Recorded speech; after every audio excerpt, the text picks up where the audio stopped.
that would make them modern women.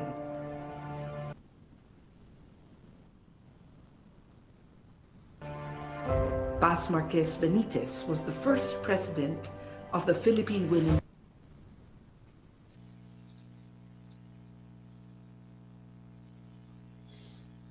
College. Jose Abad Santos was its first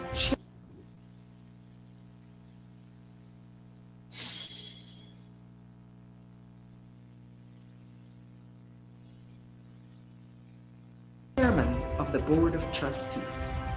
Francisca Tirona Benitez was the second president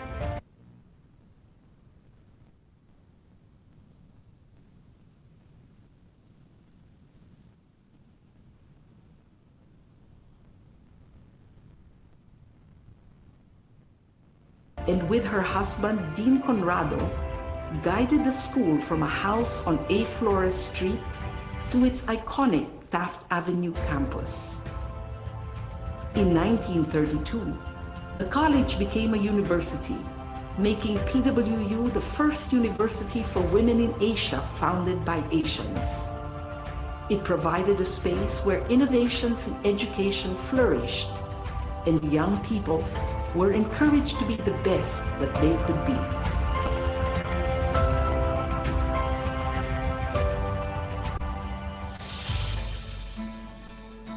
For over 100 years, the Philippine Women's University has been known as a leader in quality education. In 1934, PWU moved into its main campus on Taft Avenue, and since the 1970s has been co-educational.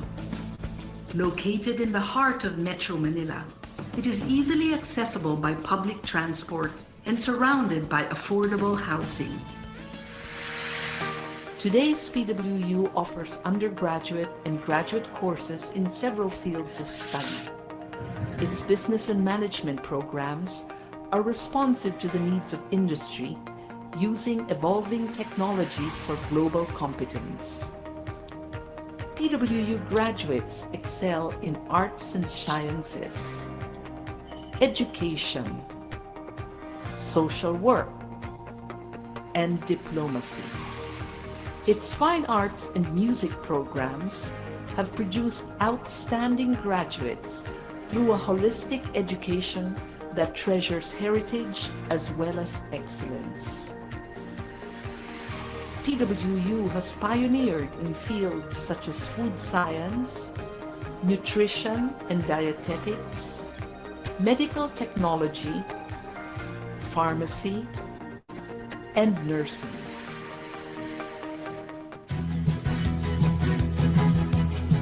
PWU continues to play an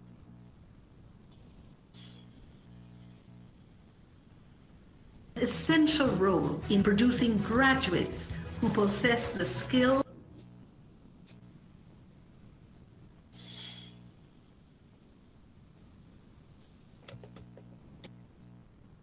that make them competitive in the country and anywhere in the world.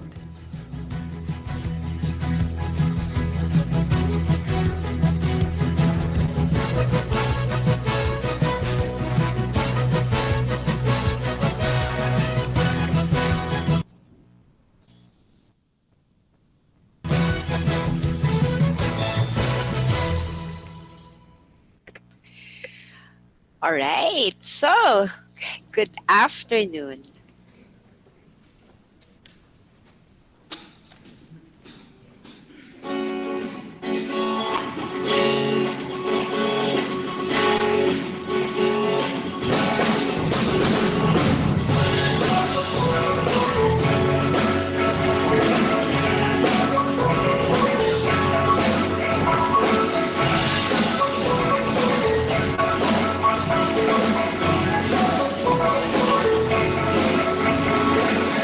We are a united community. We may not be blood related, but we Patriots are one big family. Being part of the PWU community strengthens us. Through the years, we support each other. through good times and bad times. We patriots always have each other's back. It's a big honor to be part of a community that is open to the ideas of each other. Drives us to excel and be the best version of ourselves. That's the standard of excellence that we Patriots strive for. I'm thankful that this community lets us be who we want to be. We thrive because we accept each other for who we are. And like a family, we treat each other equally. Actually, PWU gave us a home and helped us to be a patriot in society. We may have different individual drums and instruments, but we march for the same beat together as one united community. Do you want to march with our community of patriots?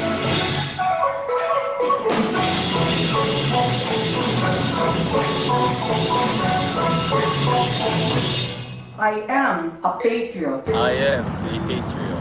I am a patriot. I am a patriot.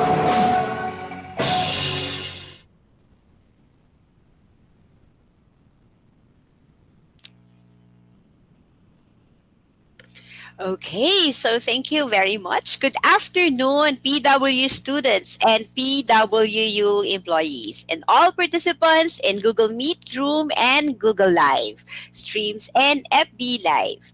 Good afternoon to our resource speakers. Luckily, we have 3 this afternoon for a joint Transformative Learning System and Kumustahan today, a collaboration of the School of Arts and Sciences, Psychology Department, Institute of Family Life and Children's Studies, Guidance and Testing Office, and Campus Life. So happy afternoon to our beloved PW community employees and the students joining today. I am Maria Sara de Los Santos, Program Officer of the Institute of Family Life and Children's Studies, honored to serve you once again as your host. As usual, we will have the Q&A after the session. But before we begin, I would like to invite all of you to our video prayer to be followed by the Philippine National Anthem.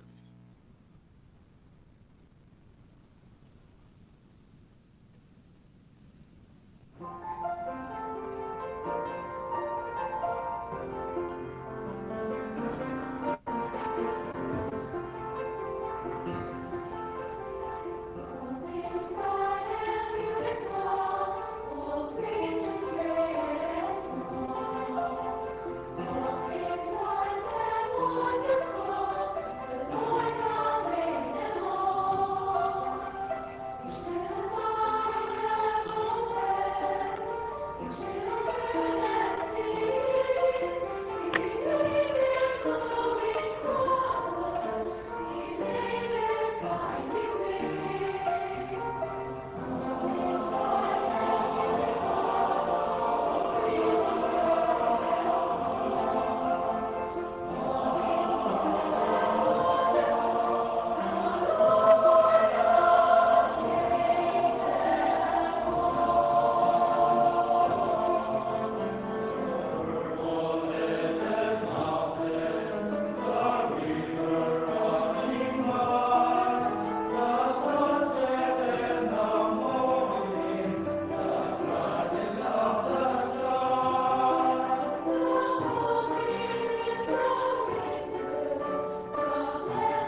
di mo'y buhay. Lupang hinirang, guyat ka ng magiting. Sa manlulupig, di ka pasisiin. Sa dagat at bundok, sa simoy at sa langit mong bukaw. May dilagang tulad, awit sa paglayang minamahal. Ang kisap ng watawat mo'y tagumpay na nagdidigdig. Ang bituin at araw niya kailan pa may di magdidinig. Lupa ng araw ng at ito't sinaboy langit sa piling mo. Aming ligaya na pag may mga aming ang mamatay ng dahil sa'yo.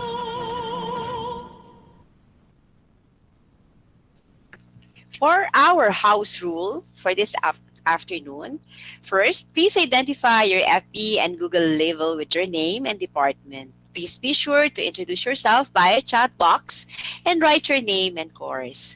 For employees, your department. We encourage everyone to use a chat box for any comments, questions, or concern related to our Kumustahan.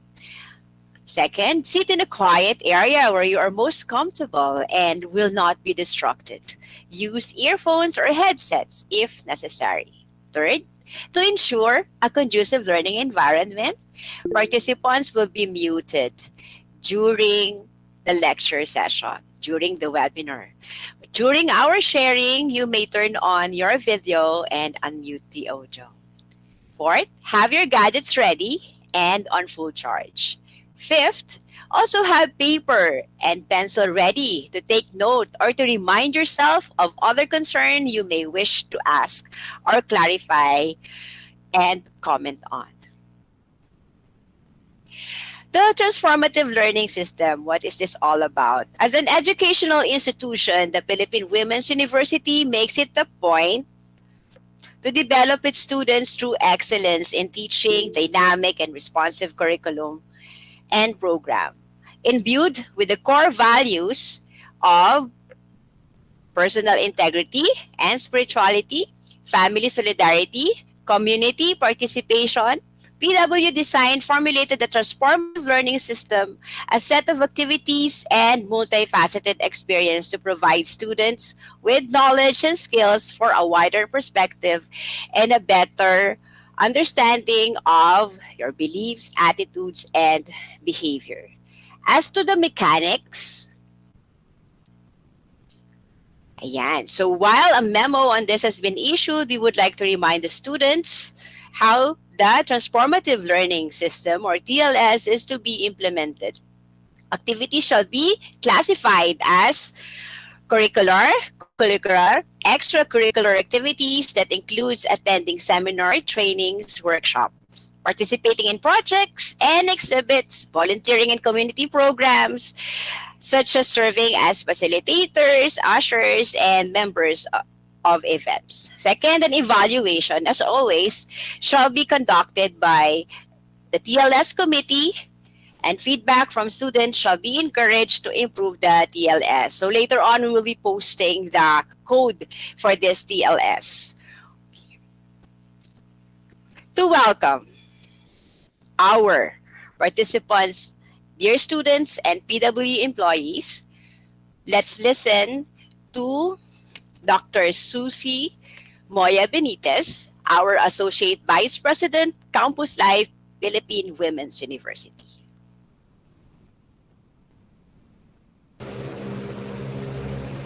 Hello everyone. I welcome you to another enriching session provided for us by the Family Institute and Children's Studies in cooperation with the Department of Psychology, Guidance and Testing Office and in collaboration with the Campus Life Student Affairs Office. Once again, another enriching session provided for the PWU community of students, faculty, and non-teaching personnel. And the topic today is very, very apt, especially during this pandemic. It's about happiness and well-being. How do people maintain that happy attitude? What do we look for? Are these caused by external factors or internal factors? Why do we constantly scrounge for happiness Are we grateful for what we already have? Or do we continue to hunker for what we don't have? What causes depression? What causes anxiety? All this and many, many more will be answered by this webinar, this Kumustahan on happiness and well-being. How do we go through life with a positive attitude? How do we go through life getting away from negativities? So today, please have another enjoyable and enriching session. Thank you very much for participating, and please keep it in mind that PWU has only your well-being in mind. Thank you. Enjoy. Thank you for the gift of happiness, Dr. Susie Moya. Thank you for the welcome. And to introduce our resource speakers, let us listen to the Dean of the School of Arts and Sciences, Dean Dr. Leonardo Monalim.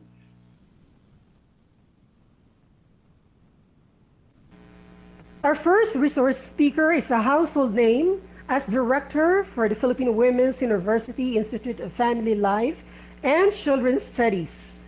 She finished a Bachelor of Arts major in Psychology from our very own Philippine Women's University. Finished a Master's degree in Communications in Social Development from the University of Chicago, and a Doctor of Philosophy in Social Development from our very own Philippine Women's University. She has been Vice President for 16 years at the Philippine Mental Health Association, Secretary at Pearl S. Bach Foundation, and President at the President Manuel A. Rojas Foundation since 2000. Ladies and gentlemen, it is my honor to present to you, Patriots. Please welcome Dr. Lina B. Ligo. Our next speaker is the current head of the Philippine Women's University Guidance Counseling and Testing Office. She earned her Bachelor of Science in Psychology from the University of Santo Tomas and a Master of Arts degree in Counseling from De La Salle University. She ranked 10th place in the 2019 board examination for counselors and 5th place in the 2015 Board of Examination for psychometrician. She is a member of the Psychological Association of the Philippines, the Philippine Guidance and Counseling Association, and the Philippine Association for Counselor Education, Research, and Supervision. She received her supervised counseling training at Far Eastern University in 2018.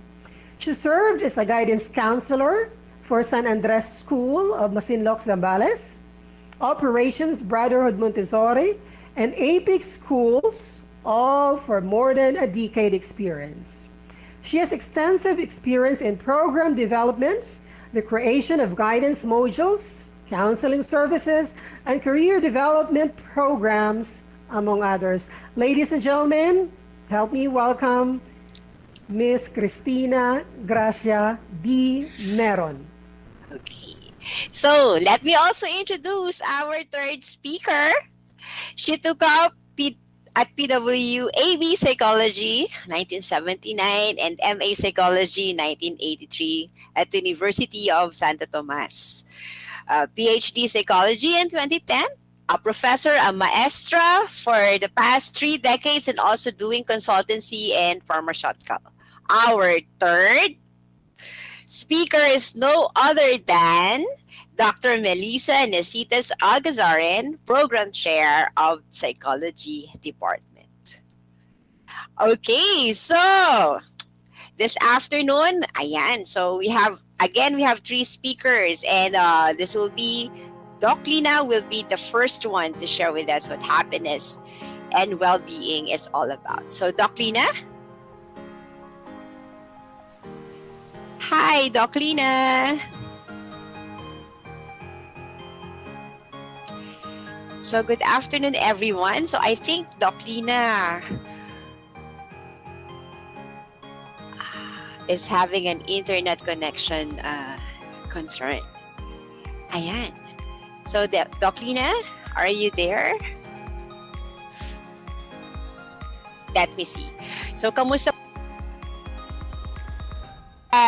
nandyan and waiting. So, for the information of everyone, 73 na po ang nagjo-join sa atin via Google Meet. So, nandito po sila inside Google. And others, I'd like to say hello for our many students na nasa FB Live this afternoon. So, let me just check on Doc Lina.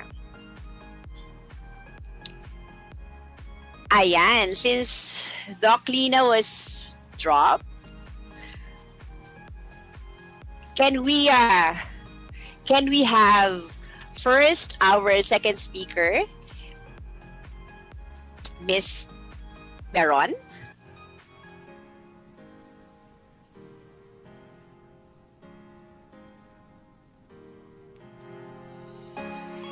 Miss Teen, can you have the first session since while I'm looking for Doc Lina? Hello po. Ayan. Or hello po, Miss T, nandyan po ba kayo? Okay na po, Miss Doc Alcazaret? Hello po. Ayan po. So while waiting po, meron po tayong link sa ating chat box na you can also fill up muna. So I'm still, I think the drop po si Doc Lina. All right. Ma'am Teen? Miss Teen. Miss Teen. Supposedly si Doc order ng ano natin, but exactly. Shall I start? Would you like me to?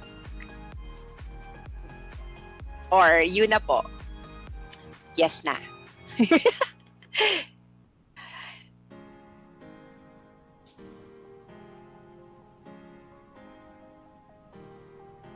I think ano muna ma'am, yung sa historical perspective. Okay, so ako na po ang gagawa. Sige pa. All right.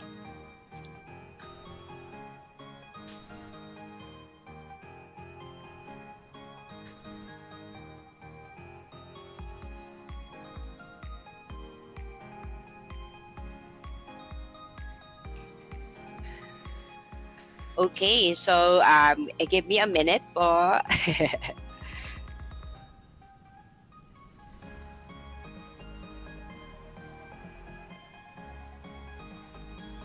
Just for a while po. Hold on.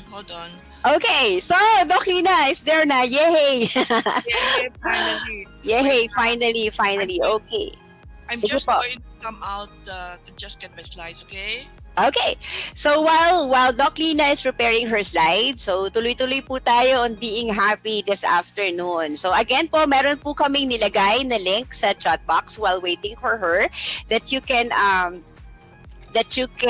click. Ayan, habang nag-iintay po tayo para po ma-maximize at magamit natin ang ating session this afternoon. So, let's just wait for Doc Lina. And yes, we're good. Oh, finally. So, ituloy ang happiness. So, Doc Lina, over to you. Thank you guys for you can all hear me well, all right? Yes, Doc. Loud and clear. Very good. Well, thank you very much for waiting. We cannot do anything with all these glitches, no, if it comes to you. So, we just have to be patient. Nataranta na ako sa totoo lang. Okay, so let me start. Now, we're going to talk about happiness and well-being today. Well, happiness is the objective of almost everybody. Every human being wants to be happy or at least live a happy life. For wise men, living a happy life is a choice. They want to be happy for the right reasons, for things they value. Happiness results from people's values. Not only does happiness feel good, but happy people somehow seem to function better than unhappy people. They make more money, They have better social relationships. They are more productive and they are active citizens. They do a lot of volunteer work and they also have better health.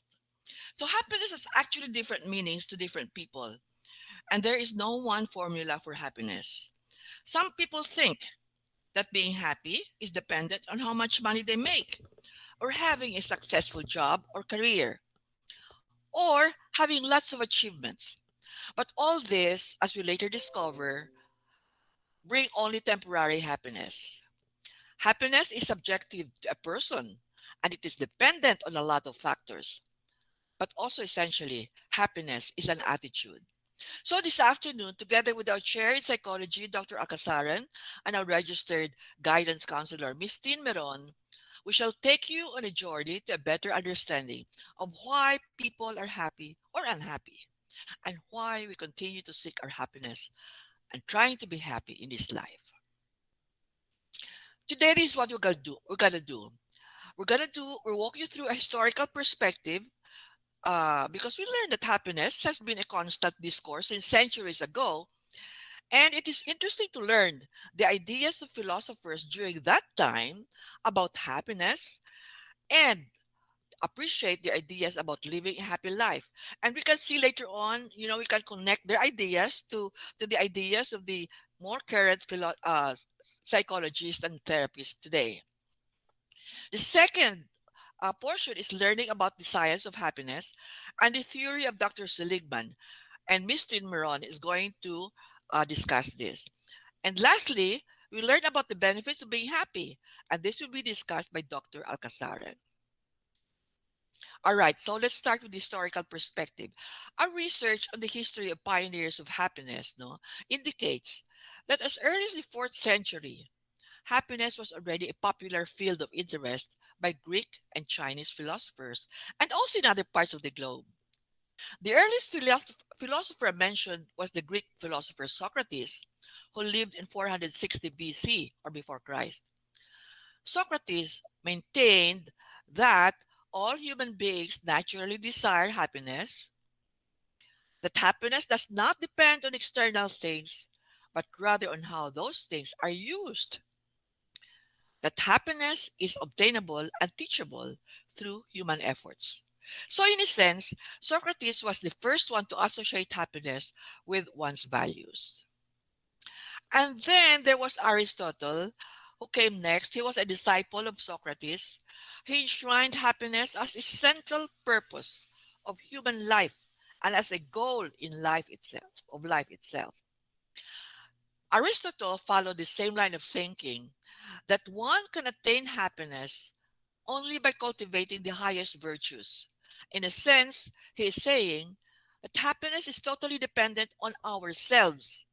He also used the word eudaimonia in his writings on happiness, which reflects the pursuit of virtue, excellence, and the best within us. It's a broad range of conditions that includes both our physical and mental faculties.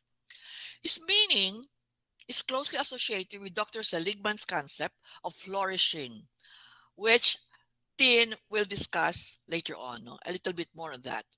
But for Aristotle, happiness is more of a lifestyle, how we really lead our lives. Then there was Epicurus. That's 342 to 271 BC. As you notice, the years before were going down. The numbers were going down, unlike today when our years go up. Okay.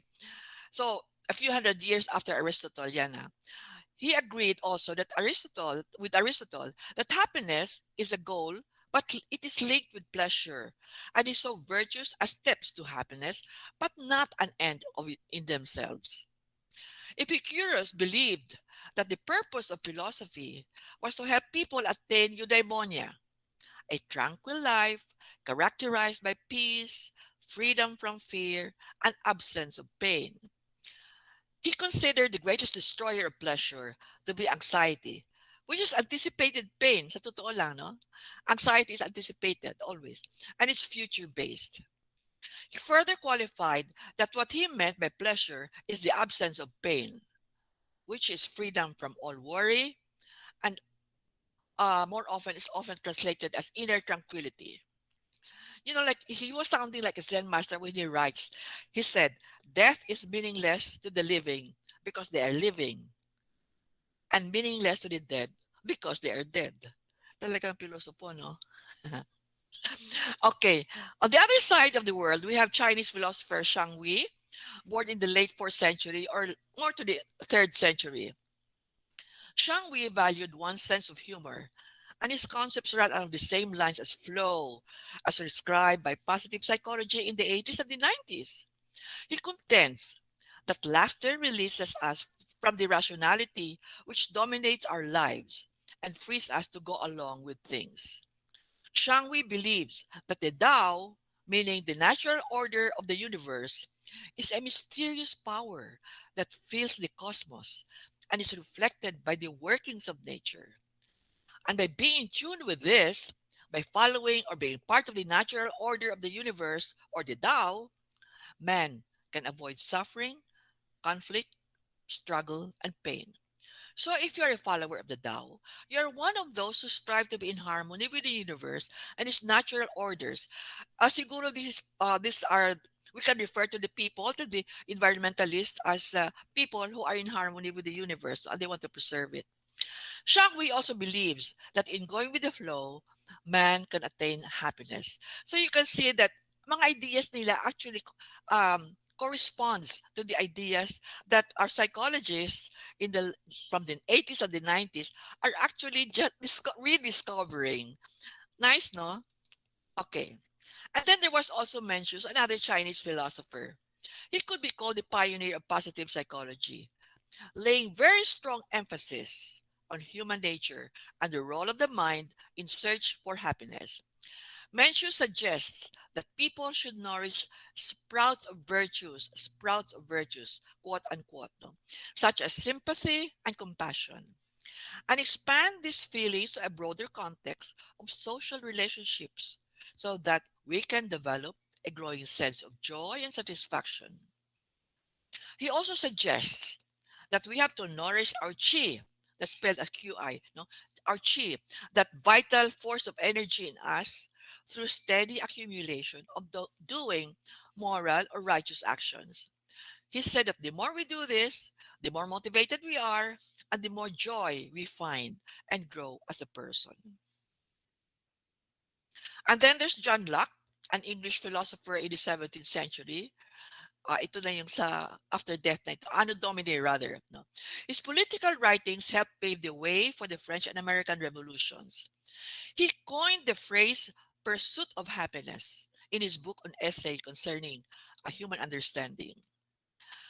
Jefferson adopted the phrase, Thomas Jefferson, the US President Thomas Jefferson, adopted the phrase pursuit of happiness from Locke and incorporated it into his famous statement of a people's inalienable right to life, liberty, and the pursuit of happiness in his Declaration of Independence. So yun ang legacy talaga ni Locke. No? British siya, but US is very much, he lives in the hearts of the US, inalienable right to life, liberty, and the pursuit of happiness. Okay, now let us fast forward to the 19th century to Sigmund Freud, the father of psychoanalysis. In his discussion of the id, ego, and superego principles, he equated happiness as the fulfillment of man's instincts or the pleasure principle.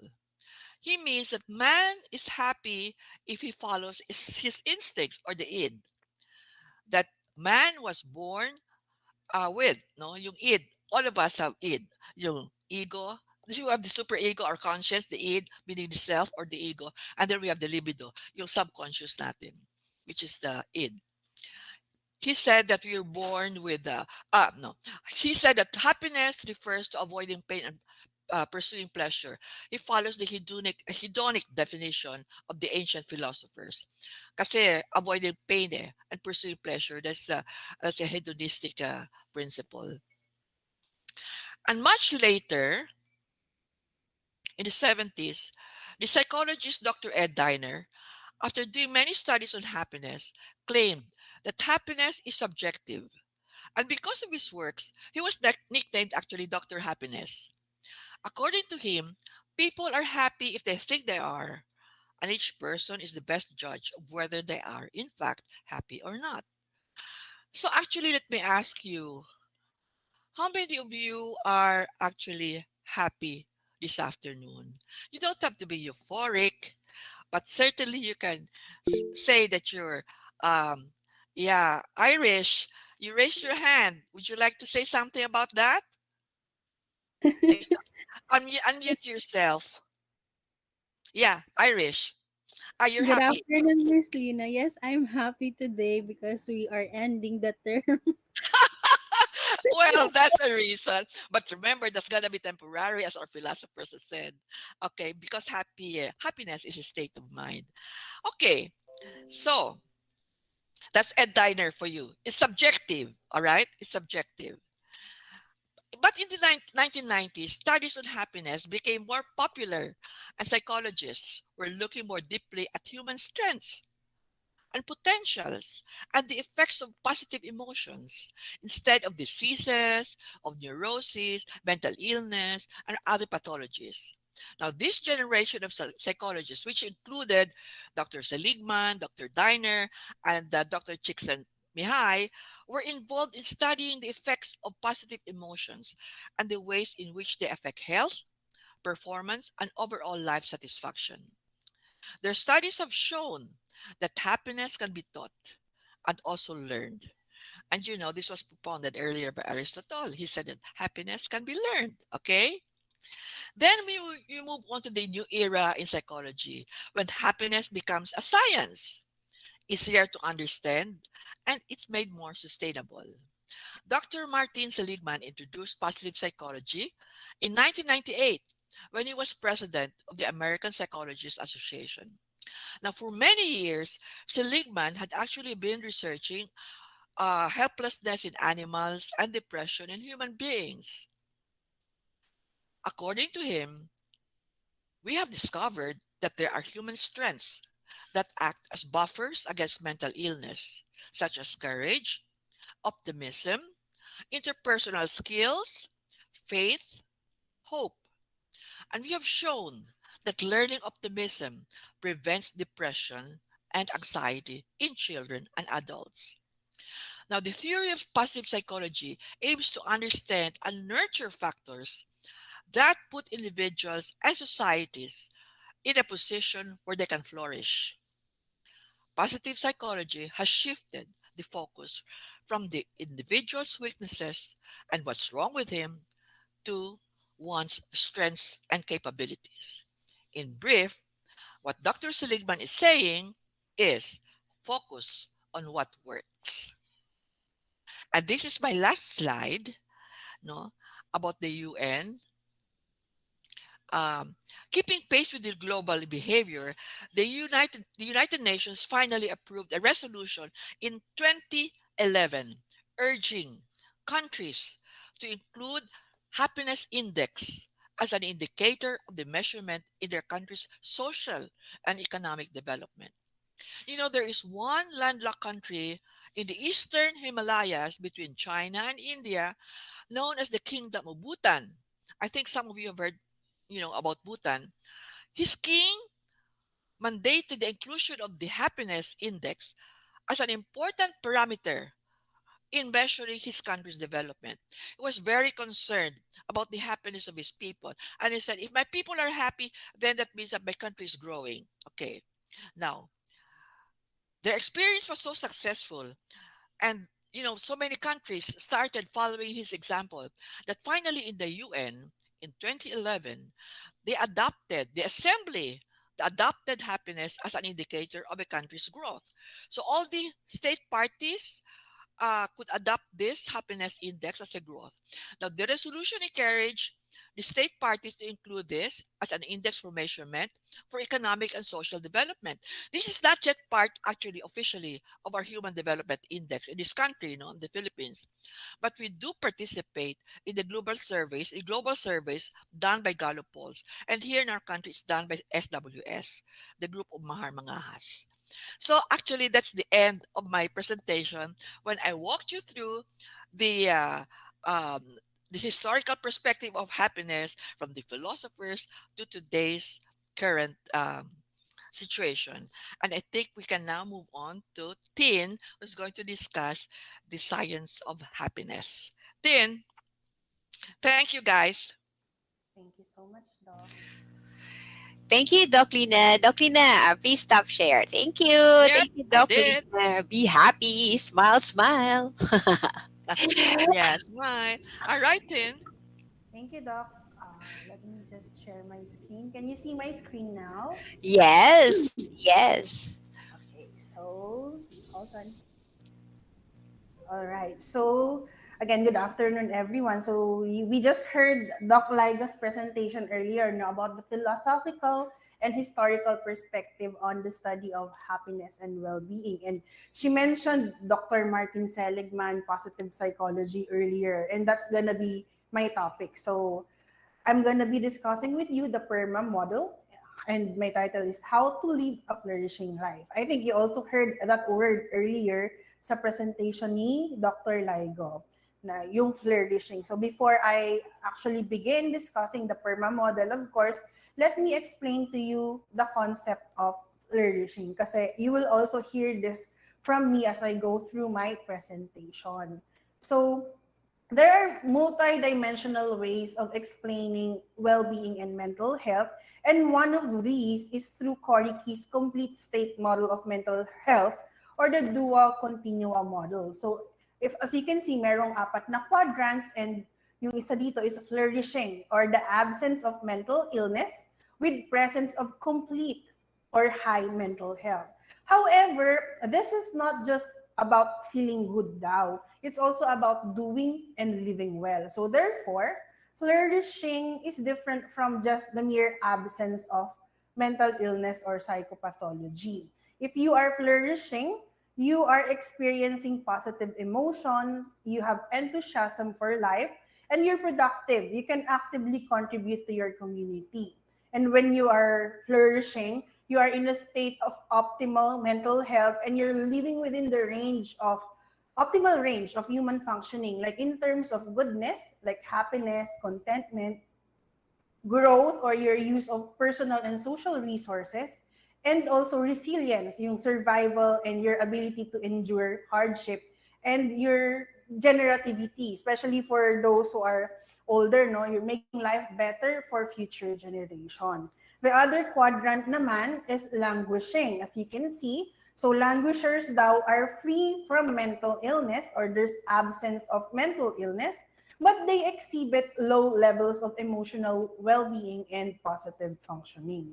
So languishing indicates incomplete mental health. So, and refers to a condition where it can be described as you feel like there's emptiness, parang may kulang, maybe you feel stagnant or maybe quite desperate. So ito, parang you are able to do your daily tasks siguro but you're not really excelling, or as I said, parang routine, parang may kulang. No? You're not excelling, you're not thriving.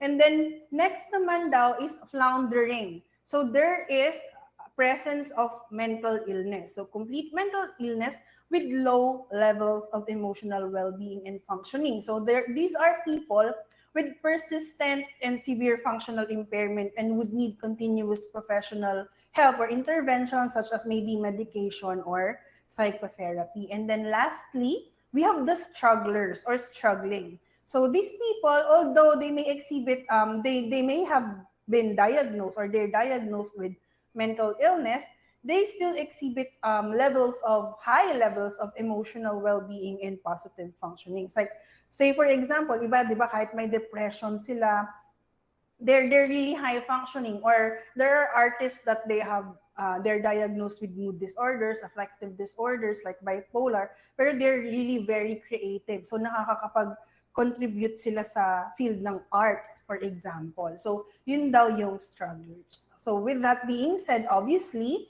ang ating goal is really to flourish. So that's the most ideal, and this is the ultimate goal if we are to talk about happiness and well-being. So the question here is that what does it take for us to flourish? So ano ba yung kailangan natin? So kanina pinakilala na ni Doc Ligo si Martin Seligman, no? He's the founder of positive psychology and nabanggit na din ni Dr. Ligo kanina kung paano nag-umpisa yung positive psych. So I'm not really gonna focus on that na. So ito sabi ni Dr. Martin Seligman, he reconciled kasi the both concept ng happiness, which was also mentioned earlier by Dr. Ligo. So yung hedonic and eudaimonic definition ng happiness and well-being. So hedonic means seeking pleasure and enjoyment, life satisfaction, while eudaimonic means seeking meaning and purpose. So dun daw sa PERMA model, it's a combination of both. So this is the acronym. So PERMA stands for positive emotions, engagement, relationship, meaning, and accomplishment. And these 5 are the building blocks daw of well-being. And this is something that we may seek to attain if we are hoping for, our goal is really lasting or long-lasting happiness and well-being. And when we say building blocks, meaning this is not the definition of well-being itself. Rather, these are elements or factors that will, if they're present, it may enable well-being. So in order to qualify daw as an element of well-being, ang sabi ni Dr. Seligman, dapat meron itong mga properties na to, yung 3. So obviously, it should contribute to well-being. It is pursued for its own sake, and it is defined and measured independently from other components. Ibig sabihin nito, hindi siya, yung isa is prerequisite ng isa. So, hindi siya in order, no? Ang pwede mong gawin dito is to evaluate your life, siguro reflect, and saan dito sa tingin mo yung kailangan mong strengthen or saan dito yung kulang. And then you work on it. Or maybe if you need all, no? Then maybe you can try working on these 5. So, ganun daw siya. Now, let's start with the first one. So, positive emotions, that's P. But before I begin, no, can you name any positive emotions that you are experiencing right now? So, pwede nyo siyang i-type sa ating comment box, no? Sa ating comment section. Tingnan natin ang inyong sharing. Ano ba yung naramdaman yung positive emotion as of the moment? Or maybe kaninang umaga, today? Happy. Sino pa? Sige. May nakikita ako sa Google Meet. Tignan natin kung meron sa Facebook. Ikaw ba, Miss Sarah? Any positive emotion na na-experience mo today? Ito, very, na-excite ako sa mga hindi natin makakontrol na bagay. Kailangan pa rin maging masaya. Wow! So, thank you, no? So, sige, basahin ko na. Thank you for that, Miss Sarah. So, excited daw si Miss Sarah. Others said happy, they're enthusiastic. So, interest, no, okay, tama. Uy, busog. So, there's joy in being busog. And then, motivated, gratitude, so enlightenment and love. Thank you so much for sharing that, no? Yeah, so these are all examples of positive emotions. So, dito yung affective component ng PERMA, sabi ni Dr. Martin Seligman. So, these are the pleasant, desirable response to our environment. Kagaya ng shinare ni Mira kanina. Happy siya. And hindi niya sinabing happy, but I think it's a positive emotion dahil daw nabusog siya. Diba? So, that's an example. So, obviously, it is the opposite of negative emotions. So, however, I included that here because I would like to emphasize that, yung negative emotions daw are still needed for survival. In-emphasize ko to kasi yung iba, they might think na sa positive side, dapat lang lagi kang positive, no? And you're not supposed to experience negative emotion. It's not really like that. So, ibig sabihin nito, it's needed for survival. Ibig sabihin sa positive side, we acknowledge or they acknowledge that negative emotions are also important, especially in situation like where you are in danger or you feel discomfort, di ba? What you will do is that negative emotion will lead you to do something to act on it or stay away from that discomfort or danger. However, in positive side, hindi sila dito nagdedwell. We acknowledge, you do something about it, pero hindi talaga sila dito nagdedwell masyado. But it's more really on, gaya ng sabi ni Dr. Ligo kanina, building on positive experiences, more on strength, no? Strength based on positive psychology. So it's more on building positive experiences that will lead to positive emotions, and then in the long run will lead to more resources that will make you be more resilient when you are faced with difficulty. So next naman, so still under positive emotions, may theory daw behind it, and yung proponent nito is si Dr. Barbara Fredrickson. So she's been studying this for more than maybe 25 years, no? Siya yung proponent ng science of positive emotions. And she proposed the broaden and build theory. So she introduced the concept of action tendency. So obviously, from the word itself, it's our tendency to act on a certain way depending on the situation that we are in and the emotion that was elicited because of that experience, no? Or because of that situation. Sabi niya, in negative or life-threatening situations daw, our negative emotions are elicited, and because of that, yung momentary thought action repertoire natin daw, nananarrow siya into something that it requires us to act in a more specific way na immediate, kumbaga, yung benefit. Kasi nga, it's really for survival. Or, so, like, yun nga, kagaya ng example ko kanina, if you're in danger, if you experience fear, or maybe it's either you attack or you flee, for example. However, in non-life-threatening situations that make us experience positive emotions, just like the examples that you shared earlier, like joy, interest, may nagsabi ng interest kanina, di ba? Enlightenment, contentment, pride, even love, no? This appears to have complementary effect daw. So ito na yung theory. They broaden. The positive emotions broaden our momentary thought action repertoire, and then it widens the array of thoughts and actions that come to mind.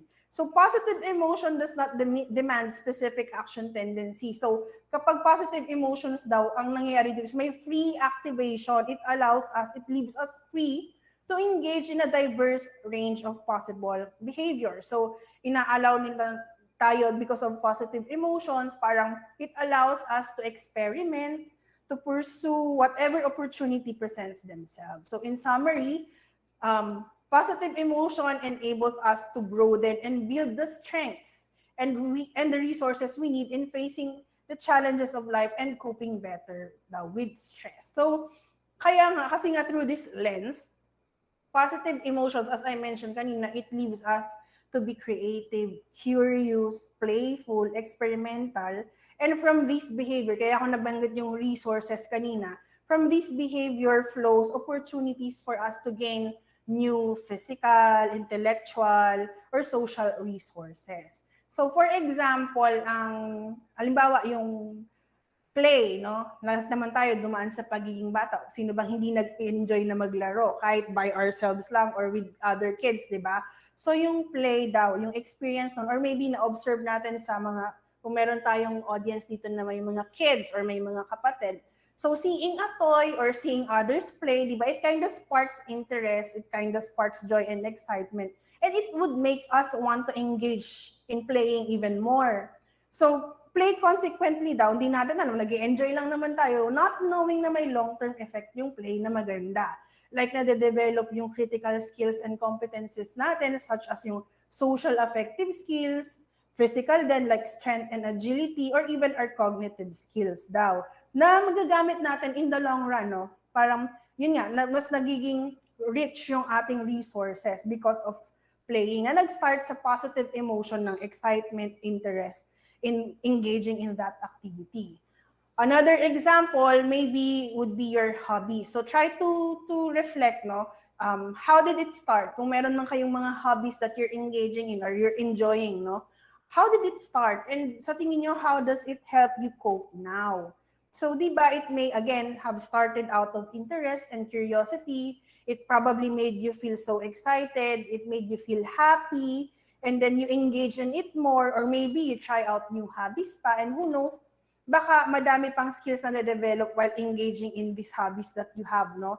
And maybe because you have these interests and hobbies, baka share nyo rin to sa iba, and through that, because you share the same interests with other people, baka pati social connections ninyo, or nakapag-develop or build pa kayo ng friendship because of that. So ganun daw yung nangyayari because of the positive emotions. So yun yung ating broaden and build fury. Now, ano yung way? So what are other ways daw to, or different ways to increase our positive emotions? So these are just some of the few examples. Although I know later, Doc Alcasarin will also discuss, no, give us tips then on how to be happy.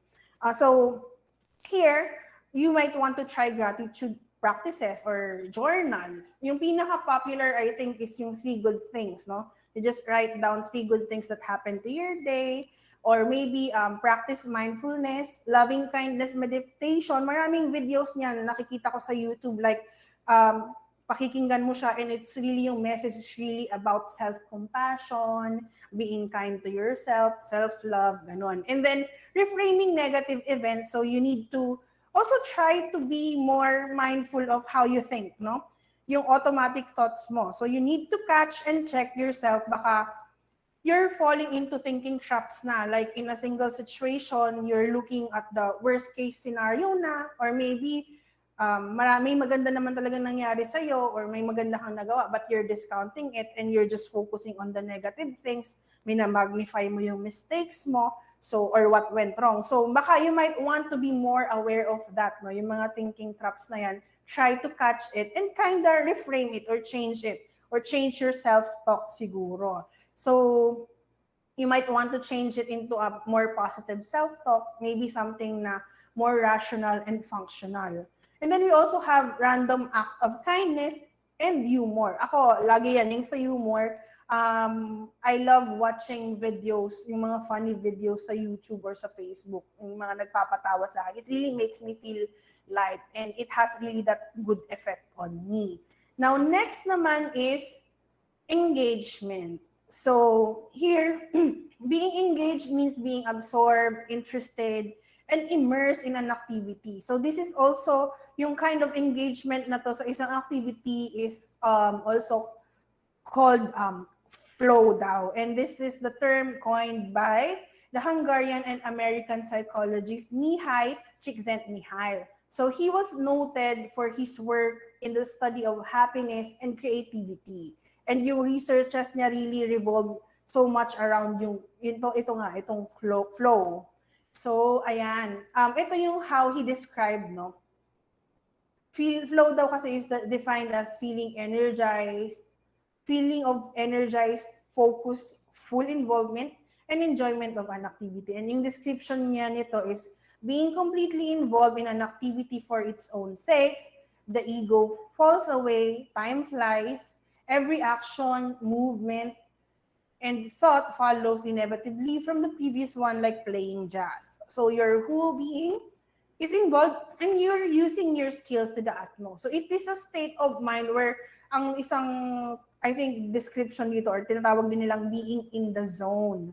So isa din sa mga research participants niya, describe yung flow as this, no? Like this. So my mind isn't wandering, I'm not thinking of anything else, and I'm totally involved in what I'm doing. So my body feels good.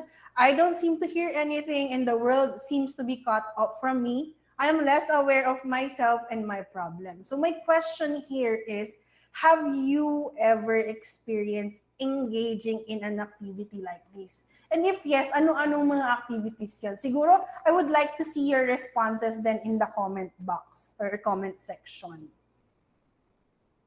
So ano ba yung mga yung mga naiisip nyo or na-experience nyo activities na feeling nyo naka-experience kayo ng flow?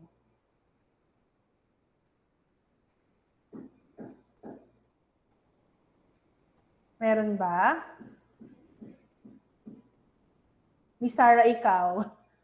Miss Sarah ulit ang binolunteer ko. Yes po.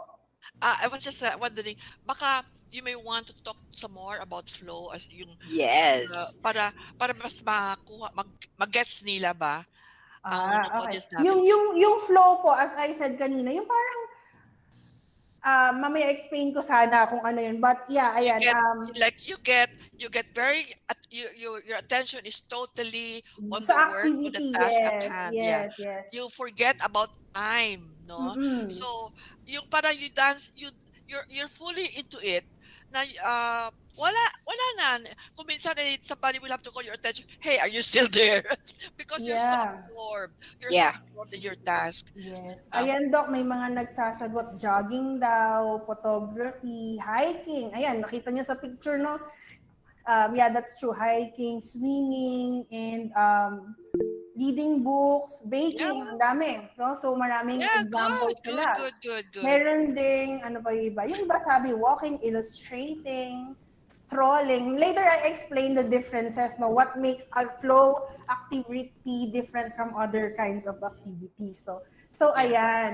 So yeah. thank you for your responses. By the way, hindi ko na-check sa Facebook. Baka may nag-share din pala, no? So, Welcome. ayan. ako, Now, ako na mag-check, ma'am. Kamag-alala. ayan. So, ayan. Next naman. So, actually, sabi nila, yung mga flow experiences daw can occur in different ways for different people. So, it occurs when you're doing something that you enjoy. Usually, it's like that, and in which you are quite skilled at. So, this is often associated with creative arts, maybe yung painting or sports, writing, nabanggit ni Miss Sarah yun kanina. So, these are activities, ito na yung sinasabi tinatanong ni Doc Ligo, ang description ng flow activities really are, it's intrinsically rewarding, it makes you experience serenity and loss of self-consciousness. Tapos the complete focus is on the activity itself. And then somehow you feel that you're still in control of what you're doing. And ayan na, you experience timelessness or distorted sense of time. Parang dumaan na pala yung oras, di mo napapansin, hindi mo nararamdamang pagod ka na or nakaramdam ka ng pagod, no, while doing that activity. Sa work, nangyayari din yan, no? Actually, ako minsan, although bihira, honestly, no, tawag ko dito momentum. Pero pag nahanap ko yung momentum ko, especially if the task that I need to do requires a lot of, yung kailangan ng flow ng ideas, ayan, minsan, pag nakuha ko na yan, dire-diretso na, minsan nakakalimutan ko na din, hindi ko nararamdaman yung gutom, or hindi ako nakakapag-CR break, nakakalimutan ko. Kasi talagang, ang focus ko nandun sa ginagawa ko. So, but according to Chick sent me high, meron daw conditions dapat to achieve flow. So, not all activities are considered flow activities, no? Dapat meron kang siniset na conditions para ma-enter mo or mapunta ka sa state of flow. So, kung ano man yung activity na ginagawa mo. And these are, una, the activity must have clear goals. So, dapat, kasi this establishes yung structure and direction ng ginagawa mo. Second is the task must provide clear and immediate feedback. So this allows you to make necessary adjustments depending on how difficult yung task is in comparison to your skills. So para hindi ka rin naman makaramdam masyado ng pressure, kasi nga sabi ko kanina, somehow you're in control of what you're doing. So you have to know then kung if you're doing it right, or if you need to slow down, ayan. So you need to have clear and immediate feedback. So you have to monitor. So there's also good balance, and good balance is required now between the perceived challenge of the task and your perceived skill. So you need to have confidence in your ability to complete whatever that task or activity is. So actually, ginawan po nila yan ng chart para ma-visualize natin yung state of flow. So ito siya. So ito yung flow state chart or the flow model. So what we need to keep in mind here is that we need to make sure na may balance, no? Balance yung perceived challenge and yung perceived na skill mo in doing that activity. So ideally, both must be at an optimal level. So ibig sabihin, dapat match yung skill and challenge.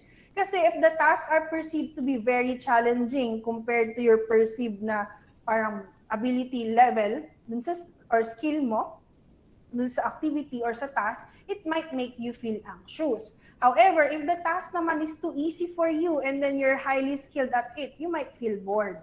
Also, flow activities are different from activities na may less, somehow dapat may arousal na nangyayari, no? This is different from activities that have less arousal and less skills required. Most likely kasi, pag ganyan yung activities, these are meant to be done for relaxation and not necessarily flow. So an example would be music. Sige, ang music, like just possibly listening to music, can make you relax, no? Maybe it can induce sleep siguro.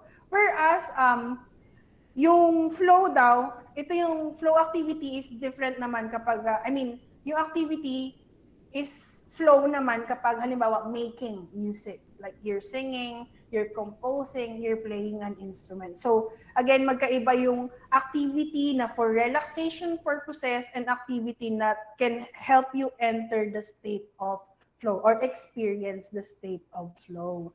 So now, next is how will you reach the state of flow? Sabi nila, you can even also turn your daily activities naman into flow activities. Like you just need to always go back to the 3 conditions that I mentioned earlier. So there should be a goal, a way to monitor your progress, no? And a balance of the skill and the challenge. You need to create a to-do list. You need to eliminate distractions and be fully present in what you're doing and avoid multitasking. Although it sounds masipag, very masipag if you know how to multitask, di ba? It really sounds that you're really very efficient. But if your purpose of if your goal is really to reach that state of flow, baka hindi makatulong ang pag-multitask. So dapat dito, one at a time, one task at a time, para yung concentration mo and yung focus mo nandun lang sa activity na yon. So, and then you have to break your task down and take short breaks. Again, as I said kanina, you can monitor it. You can assess if kaya mo ba, kailangan mo bang i-adjust, and then if you need rest siguro din, pwede din naman. And then schedule your activities. Kung night man siya or day, whatever works for you, what works best for you. Like ako, personally, no, although hindi ko naman ina-encourage na mag-work kayo sa gabi, but ako talaga, ever since, even when I was still a student, yung flow of ideas really would come into me sa akin talaga at night. So if yung task would require writing, it would really require deep thinking, ideas, yung kailangan ng flow of ideas, ginagawa ko siya sa gabi kasi less yung distractions. Yung iba nga, di ba, hindi lang sa schedule eh. Minsan they also try to find a place na magiging conducive para maka-experience ng flow. Minsan, iba nagpupunta pa sa seaside para lang makapag-isip, makakuha ng inspiration, di ba? So, yon. And then, block your calendar. If the task that you need to do daw or you need to engage in really requires full concentration. So, ayan. And then other tips, try to reach daw, kasi nabanggit ko kanina, there should be a match ng skill and challenge. So, try to reach the optimal level of activity by increasing or enhancing your skills then. Like, how can you do that? By studying, by attending siguro trainings, webinars, reading, watching videos about a certain task on how to do this. So, increasing your knowledge, ganon. And then, try scaffolding. You're stretching your limits slightly. You gradually increase the level of difficulty ng task. May it be school-related, or may it be a newly discovered hobby, or even sports, or maybe workout, no? So, an example would be lifting weights. Di ba, kapag nagle-lift ng weights, meron lang certain na weight na minsan parang wala na siyang challenge, hindi mo na rin nararamdaman, so dadagdagan mo yun. Parang ganon. Or halimbawa, running, magsa-start ka ng ilang laps and then dadagdagan mo siya ng dadagdagan slowly. Dinadagdagan mo yung level ng difficulty. So that can lead you to a flow state also. So as I said kanina, this means that this requires you to monitor your performance. And as I've said kanina, this can allow you to adjust or allocate more time and less pressure to tasks which you perceive to be more difficult or you think that you're less skilled at. So now, let's proceed to R naman, which is relationship. So relationship encompass all the various interactions that we have with others and is really very fundamental to well-being. Kasi it's included in the model because they acknowledge, sabi nila Dr. Seligman, no? They acknowledge that we are inherently social creatures and we need to be connected with people, we need to be with people in order to also survive. So, developing strong relationship daw is central to adaptation and survival and is enabled by our capacity for love, compassion, kindness, empathy, cooperation, and even teamwork. So aside from adaptation and survival, our experiences contribute to well-being and often amplified through our relationships, like joy, meaning, laughter, feeling of belonging, and pride in accomplishing something. So, ayun nga, mas 'di ba, um, mas iba yung impact ng mga activities that lead to positive emotions. For example, if you share it with other people. Laughter, 'di ba, parang okay namang tumawa mag-isa, pero 'di ba mas iba pa din yung feeling pag may kasama kang tumatawa or nakakakwentuhan at nagtatawanan kayo. And then connections also to others give life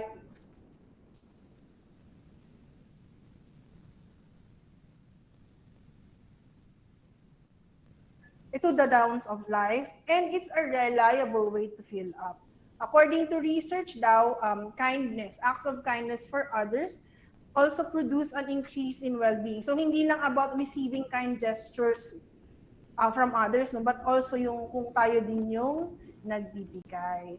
And then, sabi dito, we consider social support as our protective factor. So in a study, or in some studies, so this is linked daw to less depression, psychopathology, better physical health, lower mortality risk, and other positive outcome. So ayan. And then, let me proceed to the next no, let me proceed first to ways naman on how we can develop or nourish relationship. So this is just really a few tips, no?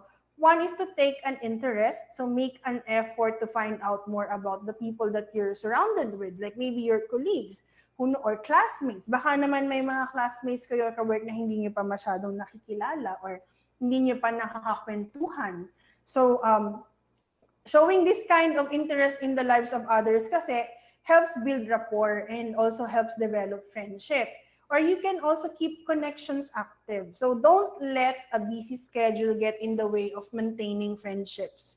Make time to maintain connections with existing friends or even develop new relationships. Ako, honestly, I guilty ako dito, no? So lalo na when I was still taking my masters and I was working full-time, sobrang parang wala akong social life, parang wala akong time to really relax, no, or have fun and spend quality time with my friends, no. So nung nag-pandemic, lalong naging mahirap mag-build ng connections or mag-reconnect with other people.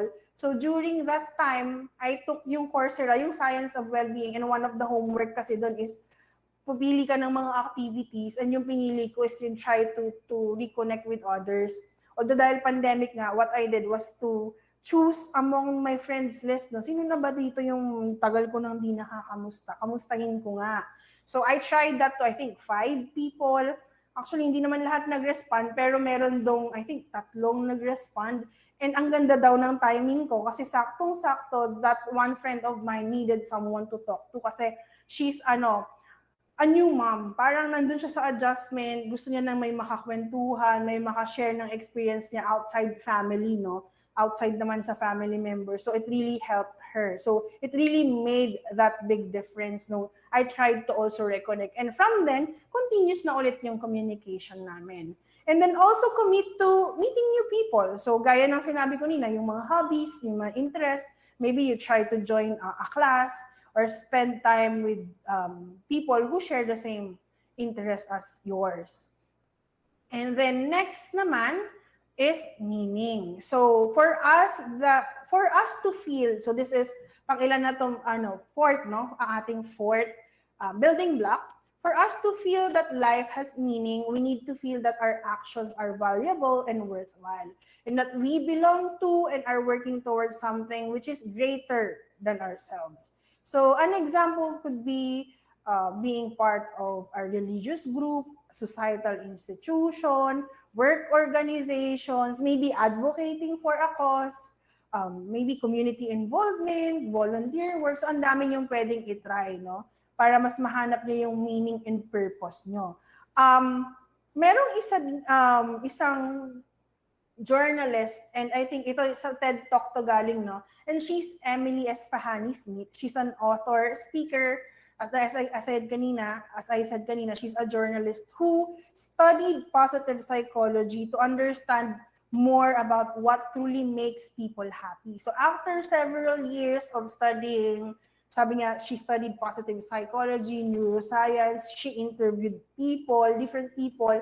She came up with this, yung 4 pillars of a meaningful life. So sabi niya, you can build on some of this or maybe try to build all, no? For a meaningful life. So number 1 is belonging.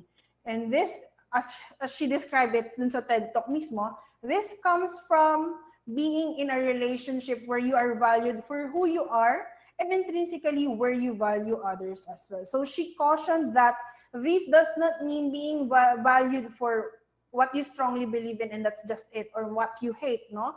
But really, it's you being valued for who you are as a person, and it should be coming from or springing from love. Next daw is purpose. So it's not about getting that dream job or maybe getting what you want, but it's more really about what you can give to others. So the key daw to living your purpose is by using your strengths. Kaya kanina, di ba, may mga pinasagutan kami, if may time kayo, na try niyong sagutan yung survey on character strength. So the key to living nga daw, to living your purpose is using your strengths. So, and then to serve others. And then the purpose daw, sabi niya, is that why that drives you forward. So kung ita-translate ko, siguro yun yung pinakamalapit is yung paborito nating linya sa Nescafe na para kanino ako or para kanino ka bumabangon. So example, for musicians, for artists, so why are you composing songs? Para saan, no? Yung mga pinili nating career, ako, bakit ba ako nag-take ng psychology? Why did I pursue counseling? So it could be just like other, also, baka I share the same purpose, no? Like, I want to advocate for mental health and well-being. Sa teachers, maybe, no? You want to transform lives, you want to transform minds. So, ang daming purpose na pwede. So, yun yung kailangan yung itanong sa sarili nyo, no? Why am I doing this? And why do I keep doing this? And then third is transcendence. So, transcendence is when your sense of self-doubt fades away and you feel connected to a higher reality. So that's how she described it in her TED Talk. And it can be any activities related to using your gifts. And the experiences, I think, are really very similar to the concept of flow. And then fourth is storytelling. So this is the story that you tell yourself about yourself, or it could be the story that you tell other people. So this is your own narrative. So since it's your own narrative, you're the author, you can edit it, you can interpret, reinterpret it, and you can retell your story. So this can be a redemptive story about how your life has been, paano ka nakapag navigate through life despite mga adversities, maybe from old habits, paano ka na-transform into someone who's better now, di ba? So that story that you tell yourself, maybe yung self-talk mo or what you write in your journal or the story that you share to other people, it may also influence, no? It may even have that good impact or influence others also. So, ayan, yan yung storytelling. Now, how do we benefit from finding meaning in our life? So here are just some of the few examples. One is a life well lived now. So people who have a meaning and sense of purpose in life, they report a feeling of a life well lived with increased satisfaction with life and better health. And then also resilience. So those with a more positive approach to challenges who attribute meaning to adversity are more likely to experience post-traumatic growth following that adversity. And then third, increased interest and engagement at work. So employees who report that they feel like they're part of something bigger are more engaged and they sustain greater interest in their activities. And then, siguro ito naman, yung tips natin, next are yung tips natin on how to live a more meaningful life. So first one is to know yourself more. Know what you're passionate about or what your passion is. Know your character strength. So this is just one of the example. You might want to try this survey. Yung iba sa inyo kanina baka nakapagsagot na, no? And you can, ito, about character strengths to, 24 siya actually na naka-cluster into 6 virtues na as you can see in the screen. And these are core personality traits that define your unique identity and make you feel authentic, alive, and engaged in your life. Now, after knowing your strengths or your passion, put your strengths and passion to work. So you explore opportunities where you can cultivate your top strengths. Um, you also might want to join a group that represents a cause, for example, or something that's close to your heart. Maybe you'll start a group project that will benefit your community, maybe such as a social enterprise, volunteering, gaya ng example ko kanina, and sharing expertise among others. And then third is you live your passion and character strength. So you should try to make sure that the meaning that is relevant to you or your character strengths are expressed in different, if not all areas of your life. So you need to align this, no? Yung life mo is aligned with your character strengths. Say for example, ako, yung experience ko, when I took this test, no, when I took this test, ang top character strength ko, I think is social intelligence, perspective, hindi ko na maalala iba, but fairness. So kung iisipin mo maigi, it's really aligned with what I'm doing now. Sa counseling, it's really needed, no? You need to be fair, you need to be non-judgmental, you need to understand different perspectives. So feeling ko, aligned naman siya, although I also need to reevaluate and maybe level it up siguro, no? That's my homework for myself. Pero back then, i-share ko lang yung personal story ko, no? Back then, I also reached the point where feeling ko I was languishing, no? Before this, I was languishing na I had to explore. I had to find myself kung saan ba ako, my purpose. So, I've been working in the school counseling field for a long time. Pero somewhere in the middle, I tried to engage in human resource work, which is also fulfilling din naman. Marami din akong naging social connections, maraming friends. Pero iba pa rin yung hinanap-hanap ko yung parang sense of fulfillment na nakatulong ako sa student, nakakausap ko lagi yung student, nakikita ko yung progress nila, nakakatulong ako sa parents. So parang na-miss ko yon, and then that's really a turning point for me that it really, kumbaga, solidified na dito talaga ako, no? Dito talaga yung purpose ko sa school or sa counseling field. So that's when I started to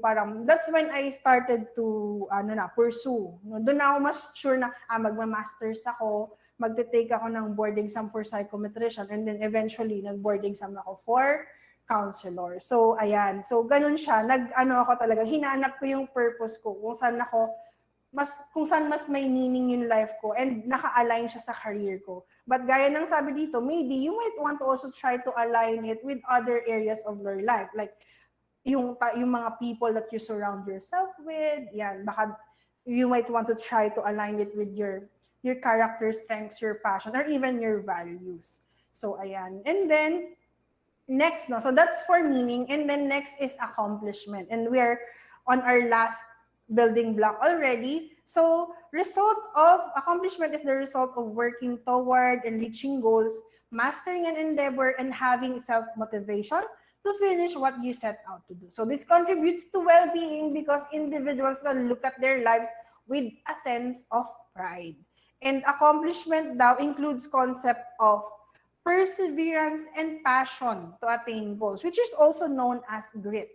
So yung grit is actually a term coined by Angela Duckworth, and she's a psychologist and researcher at University of Pennsylvania. So it is the ability daw to persist in something you feel passionate about, and you persevere when you face obstacles. So when you say passion, it's really not really just about intense emotion, but more on the commitment, no? About the commitment and direction. And when you have this kind of passion, you stay committed to a task kahit na sabihin natin difficult siya or boring. And then perseverance din daw, kasi it means you will stick to that task or that activity that you need to do, and you will continue to work on it despite experiencing hardship or even failure. So according to her, grit is a driver of achievement and success independent of and beyond what talent and intelligence can contribute. So without grit, talent may be nothing more but more than an unmet potential. So it's only with effort, yun nga, perseverance and passion, that talent becomes a skill that leads us to success. So that is all about grit. Now, important note naman about accomplishment. So it is also important to note, however, that flourishing and well-being is only possible or is possible when accomplishment is tied to something striving towards things that are internal. Your internal motivation daw dapat, such as it's really for the sake of the pursuit and improvement. And then achieving intrinsic goals such as growth and connection leads to larger gains in well-being than external goals such as money or fame. And ito yung mga supporting evidences natin. So people who have goals which which are aligned with their values are more likely to achieve success. People who have goals that target personal growth and connections with others reap greater success in well-being. And people with pessimistic explanatory style, ito yung mga siguro nagsasabing, hindi ko kaya, or I'm a failure, or babagsak lang ako, hindi ko ito ma-achieve. They're really less likely to persist with goals, believing that the cause of failure is persistent and personal to them. And of course, simple ways on how to build that sense of accomplishment. You must set SMART goals. I think most of us know naman what this is, no? Specific, measurable, achievable, or attainable, realistic, and time-bound dapat yung goals natin. And then you reflect on past successes. So it will also keep you motivated. So celebrate small wins, no? Celebrate milestones, and look for creative ways in celebrating your achievement. So that's it for PERMA. I would just like to add na actually yung PERMA kasi nadadagdagan yung ano nila, no, yung building blocks nila. But yung core really are the 5. So ang latest na alam ko, or isa sa mga alam ko is yung PERMA V or PERMA plus Vitality, which covers the 5 building blocks, plus it also emphasizes the importance of taking good care of your mind and body. So yung physical health, nutrition, so exercise, nutrition, so well-balanced diet, and then sleep or yung proper sleep hygiene. And it's all really connected to your well-being. So again, that's it for my presentation about PERMA model, and thank you very much. Now, I'm giving the floor to Dr. Alcasarin. Thank you. Thank you, Misty. Ayan, so PERMA it is. So, Doc Alcazarin. Yes. Okay, good afternoon, everyone. Clear naman yung aking volume. Miss Sarah will help me. Perfect. Apa. So, my task for this afternoon is about the benefits of being happy and some tips on how to be happy. Yes. Are you seeing this now? Thank you. Yes. Okay. My first question is, what makes you happy? So, Miss Sarah, let's look at some examples baka anong ginagawa nila this pandemic. Yes. So, one is maybe watching your playing games, no? Your video games, and then also pwede na yung mabilis. Kumakain ba kayo madalas ng chocolates? Or baka what makes you happy? Watching Netflix. Or pwedeng yung favorite telenovela na mga Korean. Or ito, for our students, getting high grades, no, in your subjects. Or what makes you happy pa ba? Shopping. Pwede rin. No? So, these are some of our thoughts about what can make one happy. Okay. Next slide, please. First, another is about our mindset. So, let's look at this Maybe first. things will get better up. I know they won't. I think outside it's getting wetter. How nice for ships that float. Stop doing that, it's annoying. Sometimes things are bad. Sometimes it's right to feel annoyed or angry, scared or sad. Okay, I see your point. All emotions have a different pace. But how good does it feel when the anger subsides and then laughter takes its place? Enough, I hate your mind games. Can you stop being Mr. Silver Lining? Since the year began, we're under house arrest, so excuse me for not smiling. I'm sorry I don't see the funny side and occasionally I cry. I'm sorry for not laughing when the ones I love might die. Look, you don't need to apologize. I don't mean to make you cross. I'm not suggesting we all start laughing when we mourn a loved one's loss. But tell me this, who would you rather see? Your friend who gets annoyed? Or the one who, despite life's difficulties, works hard to find the joy? Do you know how hard some people's life is? That's so easy for you to say. Why don't you spend a day in their shoes and then tell me if you feel that way? That's not a rational argument. We all have just our life to live, and no hand is dealt without its challenges, but for all the take, there is some give. You know, some people are dying and babies are born. Some people go hungry, less than ever before. There are serial killers. Yeah, we came up with laws. Propaganda, deception, and those who fight for a cause. What about abuses of power and tyrannical leaders? But don't you think the world has far more nurses and teachers who are paid next to nothing? Which I agree is disgusting. Okay, so now who's pessimistic? No, I can be realistic. Okay, so what are you saying? The people who work for nothing are senseless? No, I'm saying potentially some people are selfless. Some people are addicts. Some people get clean. Sometimes we have nightmares. Yes, and sometimes we dream. Oh, enough! Stop it, you are doing my head in. Go live in your fairy tale, but good luck forgetting the homelessness, poverty, disease, starvation, mistreatment of children, hunger, temptation, abuse in all forms, misuse of creation, abuses of power, eternal damnation. I know! Don't you think I know? Okay, what do you want me to say? I don't celebrate people suffering and say hip hip hooray. We could be so much better if only we could, amidst all the bad, start to work for the good. Obsessing on the evils won't help in any way. But if we strive for improvement, then the evils can fade. Pull together. Be loving. Be wiser. Be kind. Stop for a moment. Relax and unwind. And slowly, yes, slowly, you'll see as we work ever more that the suffering is just less than you remember before. Look, I'm not being naive to suggest that the future could be bright. But I'd rather be an optimist proved wrong than a pessimist proved right. Kai, do you think you are optimistic or pessimistic? I am optimistic. Optimistic? Why do you choose that one? I do not know. Okay, good. And why do you think that's better? Because happy is happy, and if you look something happy, you may become happy yourself. And cut.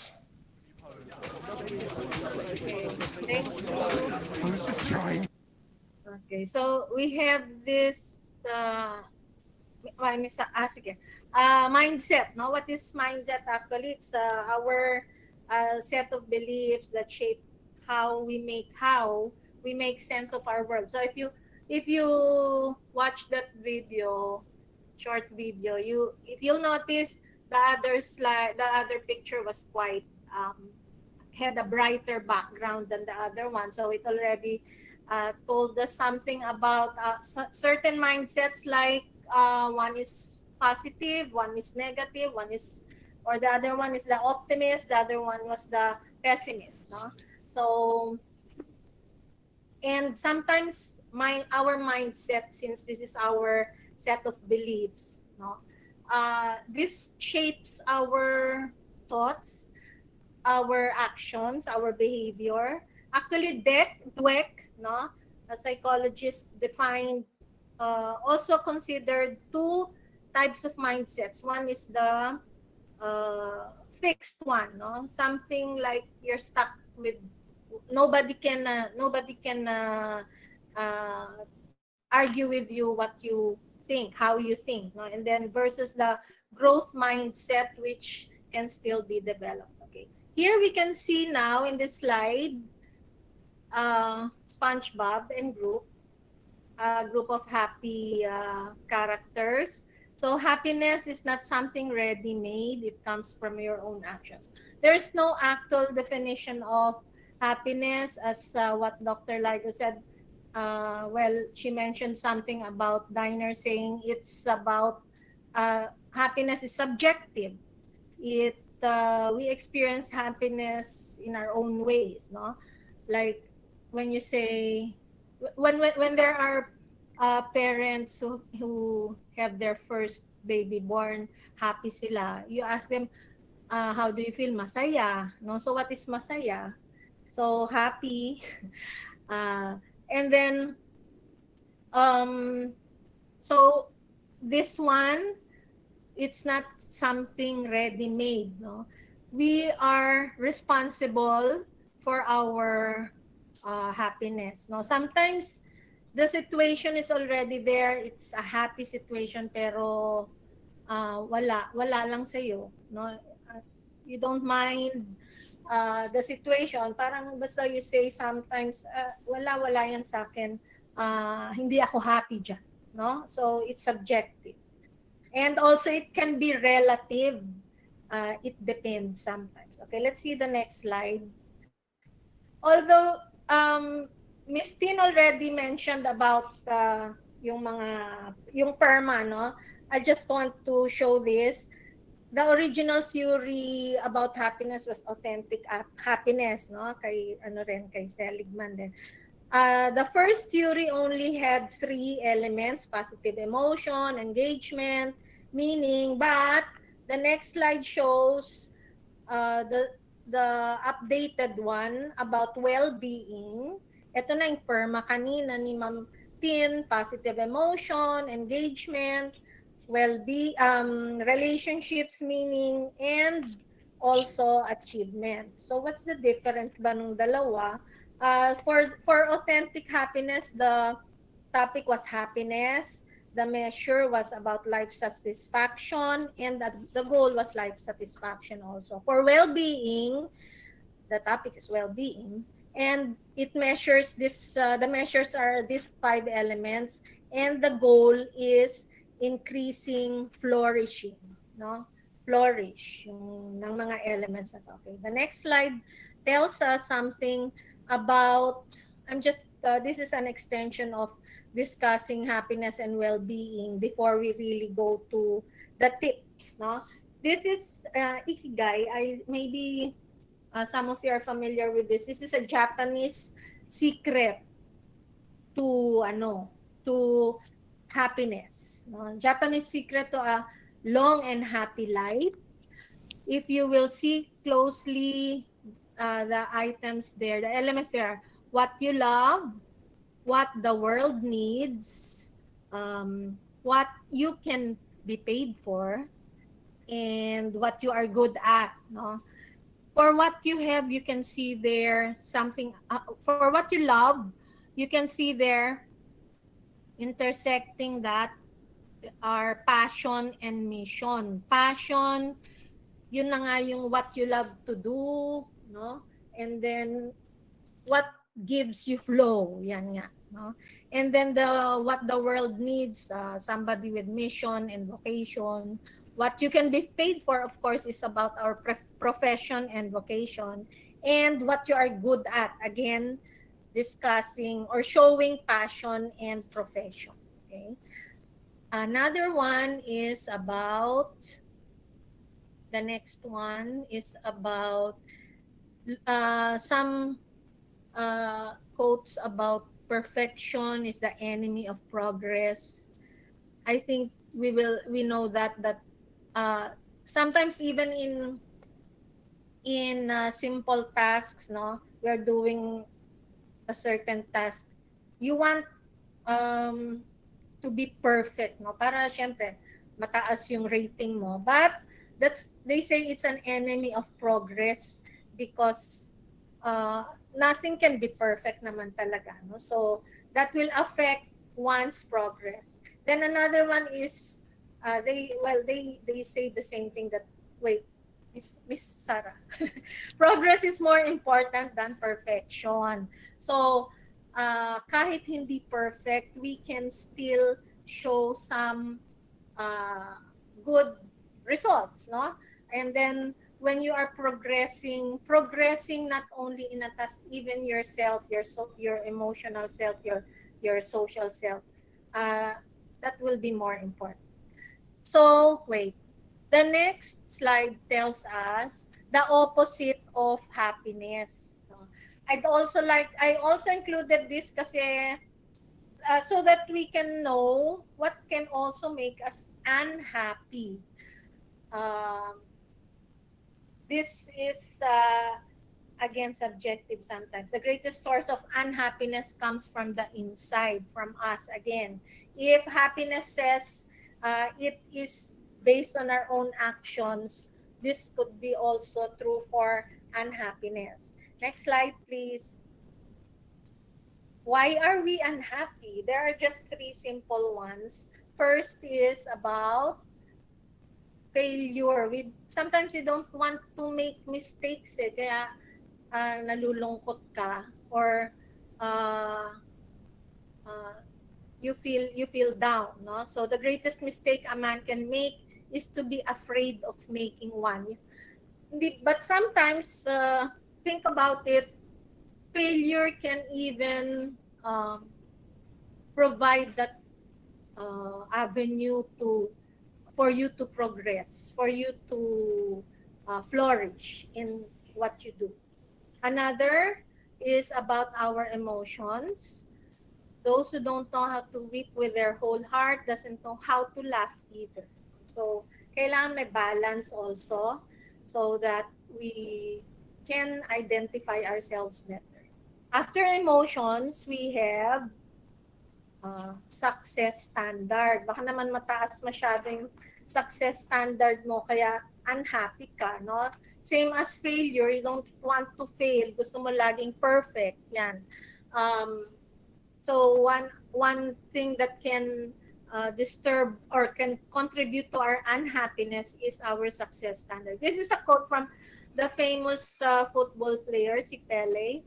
Success is no accident. It is hard work, perseverance, learning, studying, sacrifice, and most of all, love of what you are doing or learning to do. Let's all remember that so that we don't feel unhappy. Next one, we have the benefits of happiness. If you are happy, you may experience some of this. No? Let's look at the physical benefits first. Now, what are some physical benefits of happiness? Happiness na tayo, na alam na natin bakit tayo unhappy sometimes. No? It gives us a stronger immune system. When you have, yung immune system is our body's infection. So if you didn't get sick in this pandemic, maybe you have a strong immune system and maybe we can label you as a happy person. Another is happiness can combat stress. Ayan, no? Yung picture, yung stress, bigla ka na lang puputok minsan. No? So, how can happiness fight stress? We cannot avoid this anxiety levels, no? So sometimes this affects our brain and obstructs good cognitive functioning. So for us to be able to combat stress, no, here are some things that may help, no? Hindi pa yan. Hindi pa yan, Miss.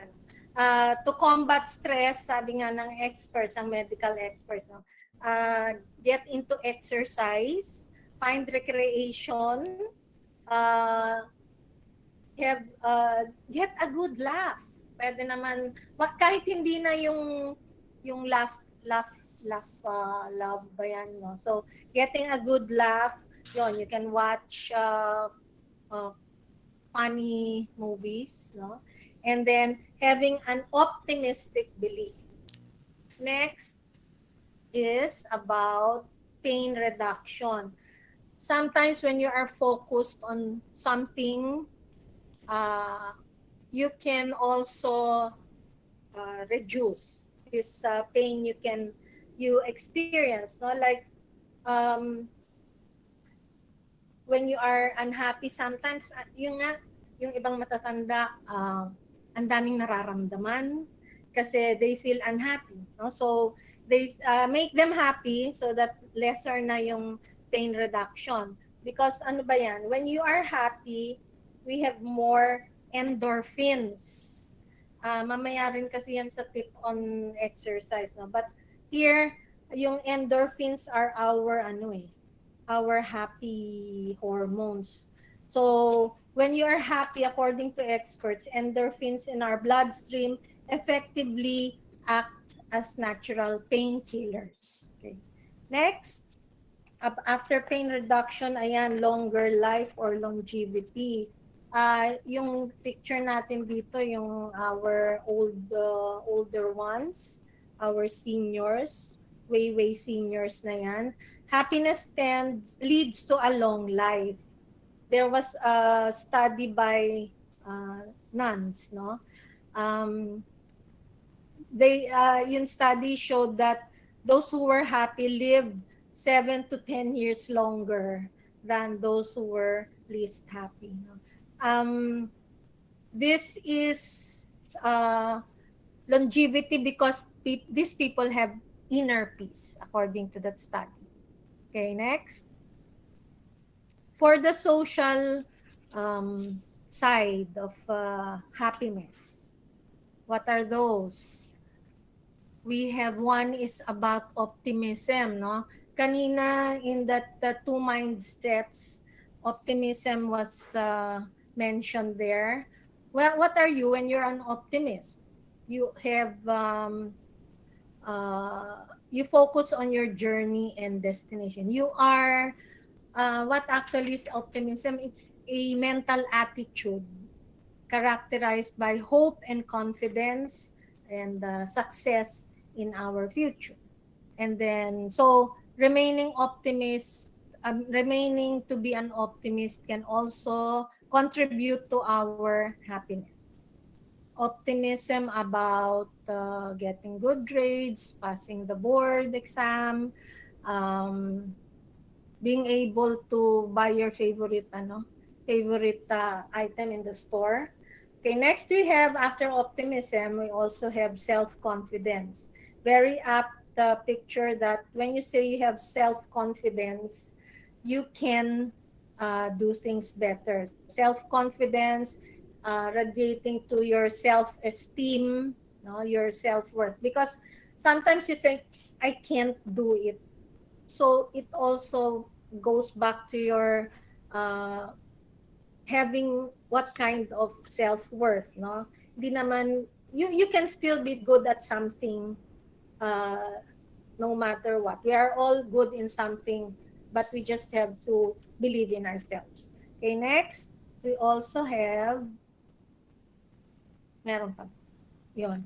If you are an optimist, you have that feeling of self-worth, you can cope with the challenges and be able to be productive at work. Now, this is one social benefit of happiness. Okay. Next, let's go now. I label this mention, no? Practice, no? Some tips on how to be happy. Okay, let's see how can we practice happiness. Okay, first we have something about smile.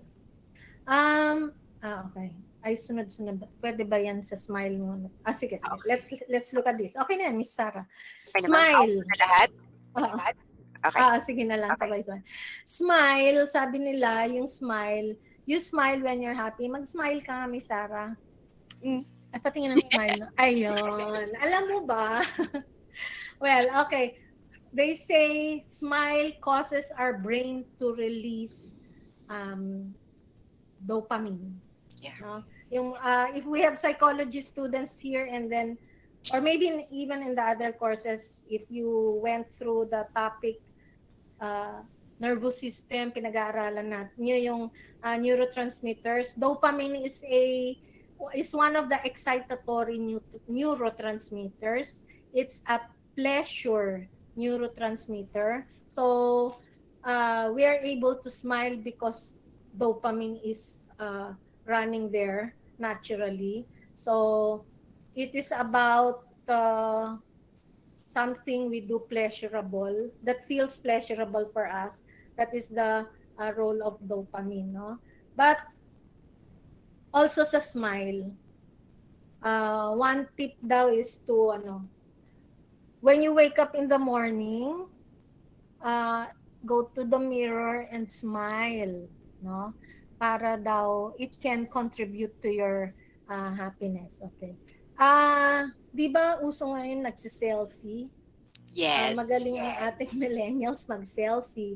Ako, I always try that, pero sabi ko, paano kaya talaga yung ano? Then when I see the younger ones, pag nag-selfie, talagang, meron pang ganyan, meron pang something, no? So, but that's still making them happy, no?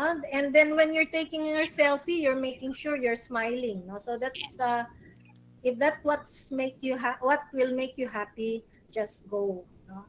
Um, Also, eto, meron exercise, no? Experts, well, yung mga doctors say, exercise ka ha, walk 30 minutes, ayan, walk 30 minutes in the morning, pati sa hapon, and then get sunlight, no?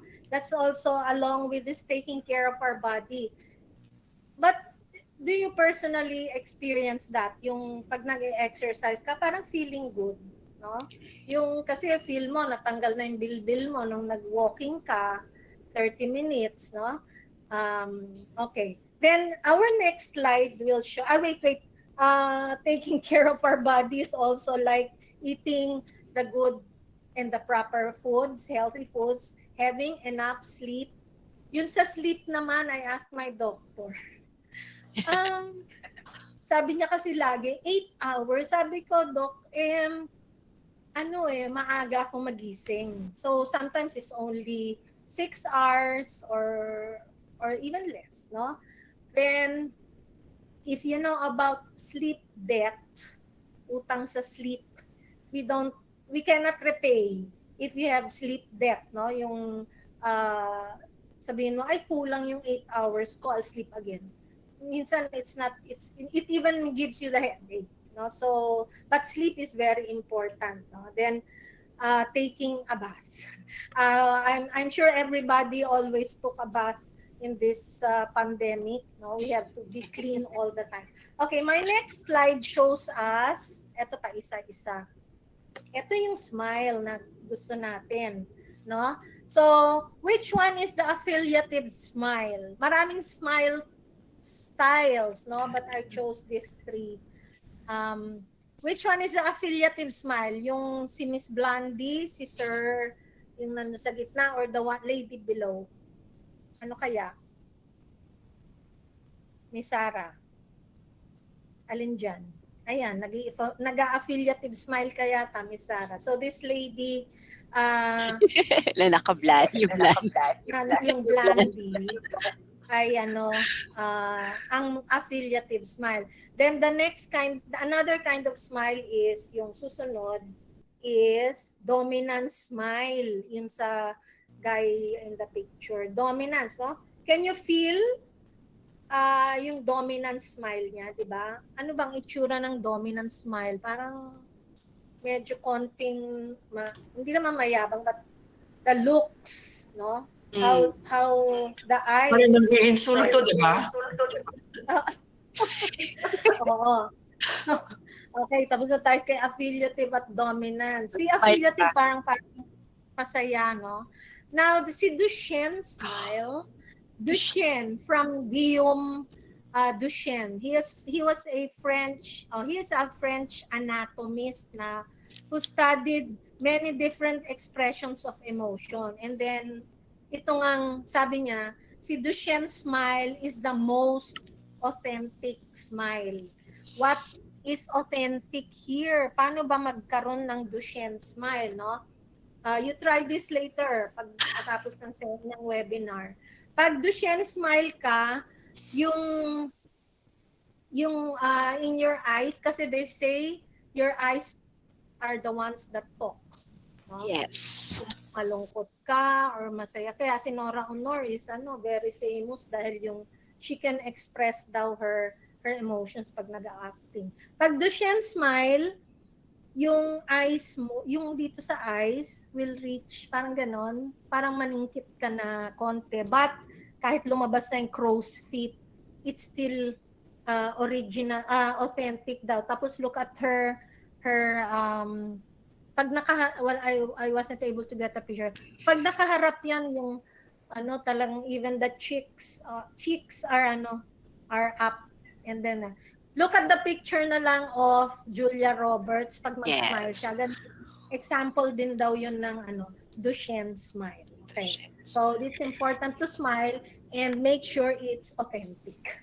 Okay. Another tip we have is in exercise bukod sa uh, dopamine, endorphins, no?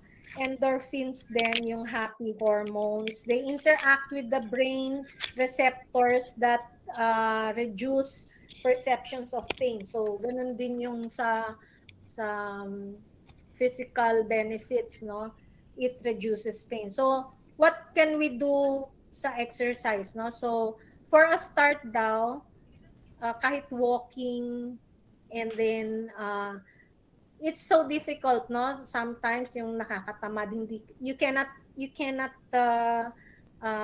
even start up, no? But nowadays, now in this pandemic, we have videos sa TV, we have videos, no? You can sa YouTube, you can see some exercises kahit even sitting down, it helps in exercising. But again, if we have a bigger um, neighborhood, you can do walking. Okay, basta you have to start on something sa exercise. So that's for our smile, that's for our exercise. Ano pa bang ibang tip natin? We have something about this one refers to, sige, paki-click na, Ma'am Sarah. You can daw, when you give a compliment, it can make you happy. Pero make sure you're also authentic, ha? Baka compliment lang para that person will leave your place na, sige, you can go na, no? So, giving a compliment which is sincere, and sometimes it should be in a respectful way.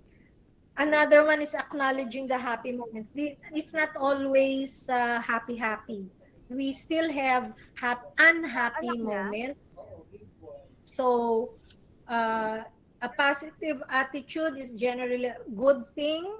So, and it can happen to anyone. No? So, if you get, sometimes even if we get bad news, we should not pretend to be happy. If it's it's your perception also. If it's a bad news naman, why will you be happy? Okay. Next is Dok, about ayoko nang matuto kung masasaktan lang ako. Chika lang. Ay, Doc, basahin ko lang yun nasa chat box about the dominant smile. Sabi po ni Ma'am Rebecca Yusenko, dominant smiles, yes po, kasabihan na tulad ng ngiting aso. Ayan, ayoko lang palampasin. Dominant smile, tulad ng ngiting aso. Ayan. Pero ako, ma'am, ayoko na masaktan. Ayoko na matuto kung masasaktan lang din ako. Charot! Natignan natin ibang tips. Baka meron pa tayong makita. Thank you, Ma'am Becky. Glad you're around. Declutter. Ay, minsan unhappy ako dito. Declutter. This is again part of our finding time to do this, no? Although itong pandemic, it can give us decluttering. We can have time for this, but again, it comes from you, no? Decluttering, pero gusto mo sometimes lang it's just in your mind, I know what to do, but you have to do it, no? You have to move, you have to do it physically, wag lang mental, no? So that's decluttering. And the tip here by experts, when you do decluttering, make sure you have also a schedule so that you can be forced to declutter. Do you feel yung pag nakapagligpit ka ng things, or you have arranged something, decluttering yan, no? We can see here the types of what we call this decluttering tips, yung either you keep it, throw it away, and so on. Actually, our chancellor always reminds us every year end, pag December, she will always send us a memo about the 5S. No? So that's part of decluttering, 5S. Mag-ayos kayo ng gamit nyo and so on and so. That's Nandito. Alam decluttering. mo ba? Yes. Okay. And Okay. then, seeing friends. Although, yung seeing friends ngayon, dahil pag pandemic and maybe kung hindi pa ganun ka super lower, what we call this, um, yung ating mga alert levels, we just do seeing friends through the virtual platform, no? Or sometimes we call. Pero it's really, even for the family, like we miss our little girls, no? Yung mga pamangkins, because I have, my children are all big na, parang hindi na ako, when you have big children na, adults, you're just one of the elements at home, no? But when there are little ones, they it's still so fine to, so happy to be with little ones. So seeing friends, seeing your families kahit virtual. Let go of grudges. What are the balloons saying here sa let go of grudges? Forgive and forget. Well, it depends. We can always for forgive, di ba, Miss Sarah? But Yes. sometimes we cannot forget. So how do we let go of grudges? But this will still be one of the tips, parang if you're decluttering your things, sa letting go of grudges, you're decluttering your bad feelings, no? Uh, and that can make your inner self, no? You can have inner peace, sabi nga nila.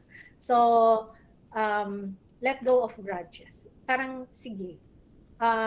It depends. And, yun nga, life is short. So, um, we can do this, no? Basta optimist approach na you can let go of grudges. Okay, another one is about giving back. Ito yung giving back. Um, Sometimes you have more also. So baka you can think of not really money, ha, but yung being thoughtful of other people, those who might have even if they have done something wrong, sige na, you forgive them, then in a way you give back, or you want to donate something and so on, no? That can make you happy, no?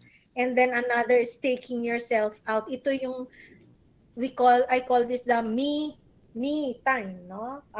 You've done a lot of things at home, nalinis mo na yung buong bahay, ikaw pa nagluto, and so on and everything. So there is time to take out, to treat yourself, no? Then create a thought list, no? Yung magandang thought list that can make you happy. Parang you're trying to do journaling sometimes, okay? And then next is about also, ano ba yung next tip natin for ditch your phone? Mahirap yata ito, no? Pero this is part of the tips to be happy daw, no? Ditch your phone. Maybe not totally, hindi naman pwede kasi nowadays this is so important. I will always use this example. Before, if you forget your wallet, talagang you'll feel so bad, so nervous, no? But as the time goes by, one time I experienced, I forgot my cell phone. Parang, hindi naman kahapon, no? But parang it made you feel so, it gave me the jitters. Oh, I don't have my phone. Kahit hindi naman magandang phone. Basta, if you forget your phone, parang it's something difficult nowadays, no? So, the tip here is just ditch your phone, something about, what do you call this, maybe turning it off for a while, no? Ayaw mo sumagot ng minsan nandun na yung email nyo, no? So turn it off from time to time so that you can relax, no? Also getting into nature, go out and find a really nice place, parang yung may greenery and so on. Next is also about after ditching your phone and getting in. Pag nag-ditch ka na, pag nag-go into nature ka, wag mo nang dalhin yung phone mo. This one, take time to reflect. You go to a quiet place and then also try to parang introspection, reflecting on the past things you've done, how was it, were you able to accomplish things you'd like to do, and also finally reevaluate your goals. Sometimes we have goals, but sometimes we're not able to achieve it. It makes us unhappy, and it can affect our general well-being. No? So we can still, even if we have certain goals already, we can still reevaluate and have more reachable goals. Okay. Next slide is about a final word on being happy. We already know that it's happiness is subjective. You should do it yourself. So, but there are still times that we are held back by something, anything, no? So Leo Tolstoy says, if you want to be happy, be. Parang just go for it, no? So anyway, you will answer to yourself if you did something, if you do something wrong, ikaw pa rin yun. Okay? So if you want to be happy, be. Okay, next is we're supposed to dance kaya lang hindi pwede. So thank you for joining us today, but I'd like to parang mga ating takeaway. So happiness is subjective, and we do it we experience happiness because of ourselves, no? Miss Tin um, discussed on positive psychology, and she believes that it builds on strengths rather than focusing on what is wrong with the person. It is more preventive, and it allows us to build on our resources so that it will be easier for us to cope or bounce back in times of adversities. Therefore, what is important, yung sabi nga, if you want to be happy, be. No? So what is important is knowing ourself and knowing oneself, plus accepting one's imperfections and distinctions will unlock the key to experiencing happiness. This, let's say, okay, I'll use the word self-awareness, will give us the elements necessary to tackle the world and be able to progress or flourish in to be the person we ought to be. Thank you again for joining us today. Yay! Ayan. So, be happy. So, tatlo. We have the history. O nga, di tayo makakasayaw eh. So na lang tayong ganyan. We have the history. So, we have Pirma, and then eto po, the benefits of being happy. Now, it's the time for our 70 in the Google room, in the Google Meet room, for your question or sharing about the topic na we shared. Yan, the three, Doc Lina, Miss Teen, and Doc Alcazaren shared with us this afternoon. So, yan, for the Q&A and sharing of your insight, it's now open for the 70 people here inside. Ayan, 71. Kanina 70, ngayon 71 kasi nagpa-fluctuate talaga yung internet natin. And some 22 sa FB Live natin. So sa mga nasa FB Live, you can write your question po sa chat box. Ganon din po sa nasa Google Meet room, pwede pong isulat sa chat box. Or if you want to add some more on happiness on the topic this afternoon. Yes, it's your time now to shine. So mahaba pa po ang ating oras. All right? So anybody from this group? Ayan, salamat po sa mga peer facilitators, nandito sila. Sa students namin ni Doc Lina, nandito sila. Ayan, at yung iba po, nandun po sa FB Live. So maraming salamat for joining. Okay, you can use the raise hand icon para I can acknowledge you. Or they can unmute.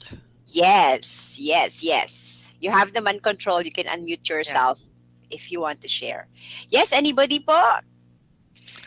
Sarah, they may not have any question, but they certainly may want to share something of their own experiences, what really made them happy, and if they think that's something that, that can be duplicated by other people in this room. Yes. Yes, that's also good. So, any sharing po? Not necessarily question, but your experience. Wow, may pogi. May poging apo. Apo is life. Apo is happiness. Yes, definitely. All right po.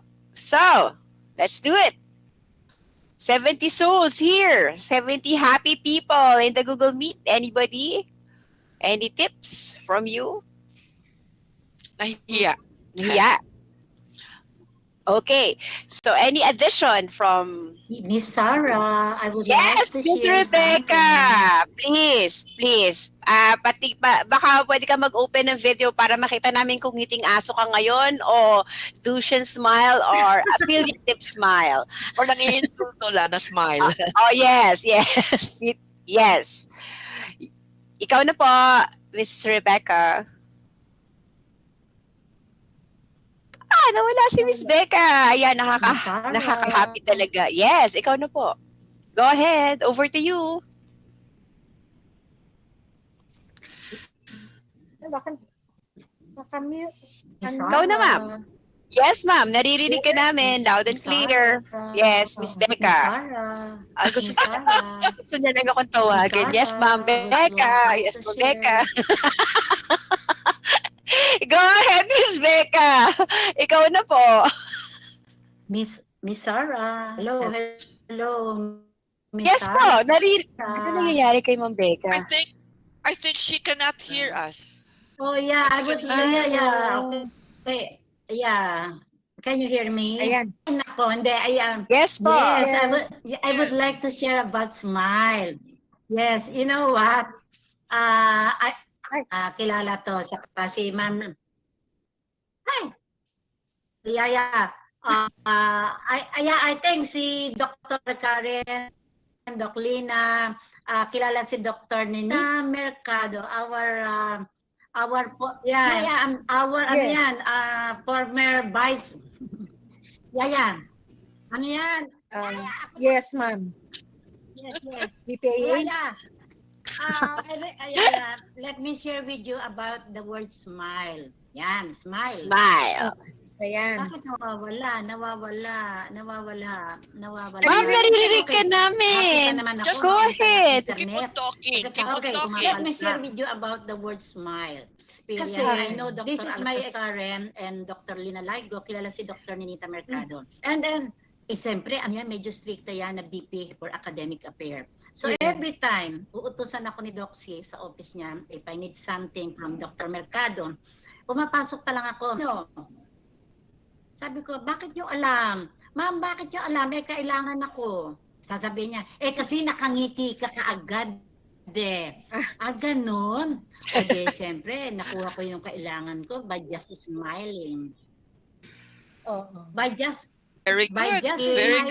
smiling, nakukuha ko yung signature niya. Then I remembered that word of Dr. Mercado. Sa lahat yata na medyo stricta sa PWU, pumapasok pa lang ako, nginingitian ko na. Ayan, pati si Dr. Laigo, hello, good afternoon, Miss Dr. Laigo, di ba? Nakangiti agad ako. Kasi kung hindi ko silang ngingitian, loss ang beauty. Di ba, Doc Alcasares? Of course. Pag pumapasok ako sa iyo nung dati, nakangiti agad ako sa inyo. Sisiguraduhin ko, even Dr. Lasana, stricta, nginingitian ko lang yan. Ano yan, anak? Ano yun? Actually, Ricky, yung smile ko pala. Ika nga nakakabola ng konti. Ayan, alam na ni Dr. Laigo, baka hindi na ako. Sarah, thank you. Yes Thank you, Ma'am po. Becky. Actually, Thank you. yung smile, Becky, Okay na is yan, naka-share should be na part ako. of our grooming. Should be part of our grooming, ang smile. Mm-hmm. Anyway, All so right. Hindi ko Okay. pa Anybody else gamit from? ang power ng smile ko kay Dr. Yang. Ay. Nag-pandemic kasi. All right. So, anybody else from the group who'd like to share their experience of happiness, maintaining happiness, or anything about happiness? Ayan. Who else po? Nasa chat box si Miss Candelaria. Yes, opo. The Miss way Candelaria. Yes po. Christina, yes. Just some unmute yourself. Christina, unmute yourself. Yes po, ma'am. She just placed some saying by J.I. Packer. The way to be happy is to be truly human. Yes. And the way to be truly human is to be truly godly. Yes, correct. Godly. Yeah. Tama. Thank you, Ma'am Christina. Correct. Thank you, Ma'am Christina. So anybody else po who'd like to share their mga expert Sarah? advice on happiness? Yes, Doc Lina, go ahead po. Over to you. Before, I think we're losing some participants, no? But before they go, I would like their help. Sana on this. Yes. Because the purpose of this webinar this afternoon actually is for you to be able, for the participants to appreciate a little bit better, no? Health, happiness, and well-being.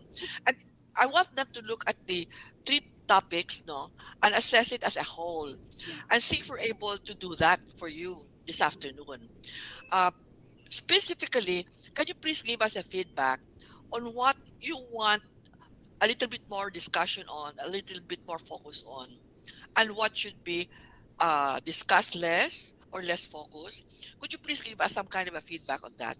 Because that will help us put together a certificate program that you would like to develop for you, no, eventually. So even initial thoughts na lang ninyo on this, no, and what else should we include on a module or a certificate program for happiness and well-being. So I would appreciate that feedback from you if you can, and please email us your feedback sa IFL, no, and both Tin and Melissa, Dr. Alcasaran, we are all going to look at this and put it together. Thank you very much. Ayan. So, yun. So, kailangan namin po yun. Who else po? Since we still have time pa naman. Yes, Matthew. Sir Matthew. Hi, ma'am. Good Hello. afternoon po. So, open cam po ba ako? Yeah, open cam para makita ka nila. Pasensya na po sa background. Ayan, ganito Okay lang yan. Anyway po, I agree po with Miss Becky nung sabi niya po kanina na the first thing that we do is smiling. Actually, ganun din po ako whenever face-to-face class. Nung nakikita ko din po si Miss Becky sa PWU, lagi po ako nakangiti. And I think that is one thing na tinuro po sa akin nung bata ako na, you know, this smile, it can attract other people. Kapag nakangiti ka, there's possibility na makaka-attract ka rin ng ibang tao. And sabi nila that smile is the best or the beautiful thing that a person can wear. And that is my motto in life. For my the ways for me to be happy, what I do is I find every day, like for example, for the whole 12 hours or 24 hours, I find a single hour or 2 hours for me to, let's say, maghanap ng time for me to find a hobby. Like for example, I would go around the house or bike just to make myself happy, because that is one of my success or one of my story in life that makes me happy every day. So that is my tip: finding a hobby or finding an activity that will make you happy for the rest of the day. Yes. Very good. Very good. Thank you, Matt. Yes. That's correct. Ay, kanina po pala, meron pong in-up kami ni Ma'am Tin na link. Baka may gusto mag-share for those who, ano ba tawag dyan, nag-answer nung survey. Kasi earlier, while waiting, may link na ini-up kanina. Baka meron pong anybody among the 67 inside the room now who na nagsagot. Baka you might want to share your discovery on the personality assessment or personality test na in-up namin kanina on character. Ayan. Pero they have to respond yata sa website, Yes Sarah? po. Yes po, opo. Parang baka lang may gusto silang i-share by way of experience, ganyan, kasi inap po namin ni Miss Teen kanina. Doon po sa mga sumagot lang naman ng survey. Okay. Yes, Irish. Please. Hi po. Hello! Hello Hindi po. yung klase natin, ha? This is not a class of CRC. May klase tayo. Mga estudyante ko ito, Tin and Melissa. Hello po, Miss Lina, Miss Sarah. Good afternoon, Yes, good everyone. afternoon, everyone.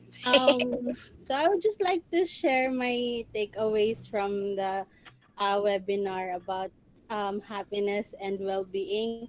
Um, it came clear to me that happiness is a choice.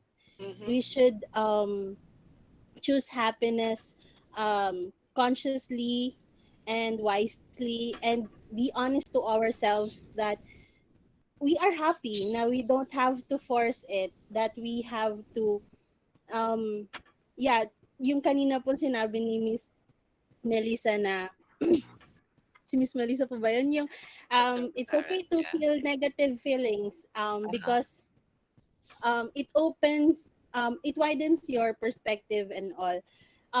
But I would just like to ano po. Kinakabahan ako. I would just like to Sige, go ahead. Go ahead, Irish. You're doing well. yes po. I would just like to emphasize po on kasi we the speakers shared the ways to keep yourself happy, but I think po parang I'm wondering if what if po hindi ako happy, what can I do? Like yes, I know I can find some hobbies to na parang to keep myself busy, but what if po if hindi po kunyari I love cooking, but tapos I felt sad, tapos nag-decide ako sige I will cook para to keep myself busy, para maging happy ako kasi that's my outlet eh. But what if po hindi na ako happy dun sa mga nagpapasaya sa akin, like yung cooking or playing with my son and sort of like that.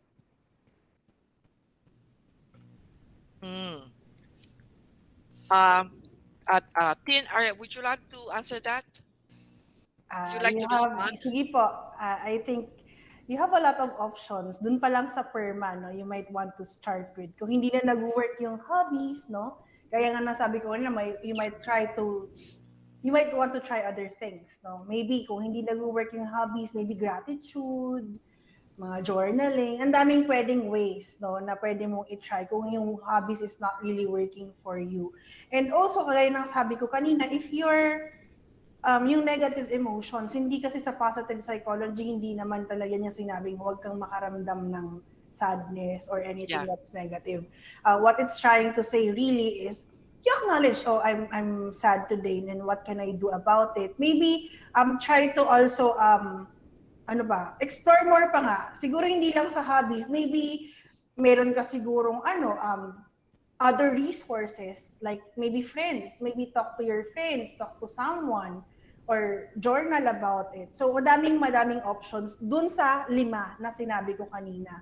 So, try mo yung any of the tips that will work for you dun sa PERMA na nabanggit ko. The other one, Irish, the other way of looking at it is we accept also our disappointments, no? Because accepting our disappointments will give us, will make us stronger and will help us to be more resilient. So it's actually a learning lesson. Negative emotions, accepting disappointments, and whatever things that happened in our life that is not positive is something actually that we can learn from and could make us a better person, make us stronger. Tama yung sinasabi ni Christine, no? And I would just like to reinforce that we have resources within us. And that those resources within us, we have to know what they are. Ito yung sinasabi ni Dr. Seligman na you look at what works. No? You look at the strengths of a person rather than on the weaknesses and the diseases or the mental health illness. You look at the resources, at the strengths, and the potentials. So that's the other side of it. So pag may mga disappointments ka, pag may mga negative emotions ka, that can be remedied also by your strengths, no? But you have to be aware of that, what your strengths are. Irish? Yes, Yes, Irish. I think po Miss Melissa wants to say something also po. Oh, yes, Yes, please, wait Lisa. lang. Kasi I saw Sir Vladimir na nag-notice na 5 minutes na lang. Tatanong ko nga kay Irish, sabi ko, sino ba nang bully sa'yo na ano? But ayaw na magluto. But maybe we can go back to that reasons for unhappiness, that baka meron considerations there about your standards, success standard mo na dapat maganda talaga tong pagluto ko or something, or yung fear of failure, something like that, no? So those things around it, but again you still have the big question is search why, what happened, and then if you can say ay talagang hindi na ako, ayoko na magluto, tinatamad na ako, you can, like what they said, you have other options to keep you happy. Okay, ayan na yata. Sige na. Thank you. Ayan po. Ayan, marami pa sana gusto mag-share. So ito po, babasahin ko na lang to. Si Cyril, sorry for I can't open my camera and mic because I'm doing an errand. But I really appreciate the topic, especially Miss Tin's discussion, because I found it useful. At the same time, I could really relate to how she talked about the flow and how this kind of feeling can also help us reach our goal. It may be difficult to find happiness and what's happening around us, but I hope we can still find light and a little bit hope. Happiness is really dependent on the person. We find our own happiness differently. Ayan, dahil tayo ay binabas na 5 minutes na lang, Doc Algazaren, Doc Lina at Miss Tin. So, ayan, if there are no more comments, kahit na may comments kayo, wala na kayong oras. Yes po. Dr. Ephraim. Yes, and before the closing remarks, I would like to invite the participants to fill up the evaluation for this session. Ayan, basis for issuing the Transformative Learning System certificate. May code siya, and then I place also the link on the chat box already. And now, ayan, so Dean Ephraim is happy talaga waiting for us, and we're really happy for his closing. And now we are pleased to call on Dr. Ephraim Jose Avellana, Dean of School of Food Science and Technology, Tourism and Hospitality Management for the closing remarks. Yes. Happy afternoon, Sarah. Happy afternoon, everyone. To our Vice President, Dr. Susan Benitez, and to our Director of the Institute of Family Life, Dr. Erlina Laigo, and all the directors. And of course, our speakers, our stellar speakers this afternoon, Doc Alcazaren, kay Ma'am, kumusta po? And Ma'am Tin, and of course, Doc Laigo. And of course, the students right now listening and attending our webinar. And all the talking points that we have this afternoon are really about happiness, because our PWU TLS is known for that. Definitely, we want you to be happy, all the students. And of course, happiness is choice. Happiness is a different meaning of different people, according to our speakers. And we learn so much about the history of happiness. We have learned the science of happiness and so much more. So this afternoon, just a 1 minute or so, okay, I want all the students attend. Hi. And everyone, and then tap your left shoulder and say to yourself your name, like Sarah, Prime, Lina, okay, Prime, everyone. Sarah? Yes. Happiness is our choice. Happiness is our choice. Good afternoon. Thank you. Happy afternoon. Thank you. Yes, thank you, Dean Ephraim, for always saying yes and making us happy all the Thank time. you. So thank Thank you you, very Dean. Thank much. you, Dean. Thank you, Yes. Dean. Thank you, Dean. Thank you, Dean. Thank you, Dean. Thank you, Doc Algazarian and Doc Rina. Okay, so again, the evaluation link is already posted. The And Sarah, TLS code is already posted. Yes, Sarah, Doc Rina. I did at the assessment that I was asking for feedback on the on the webinar Yes po, we will earlier. yes po. I think the evaluation form can cover it po. Okay, good. Yes po. Okay, so we end this program with our PWU hymn. So thank you very much, TLS Thank you, and Sarah. Lucius. And Thank you, thank Sarah. you. Thank you, Dean. Thank you, Thank Dean. you, Thank you, Sir everyone. Thank you, Vladimir. Tina. Thank you, Tina. Thank you, Lisa. Thank you, Patrick. Bye.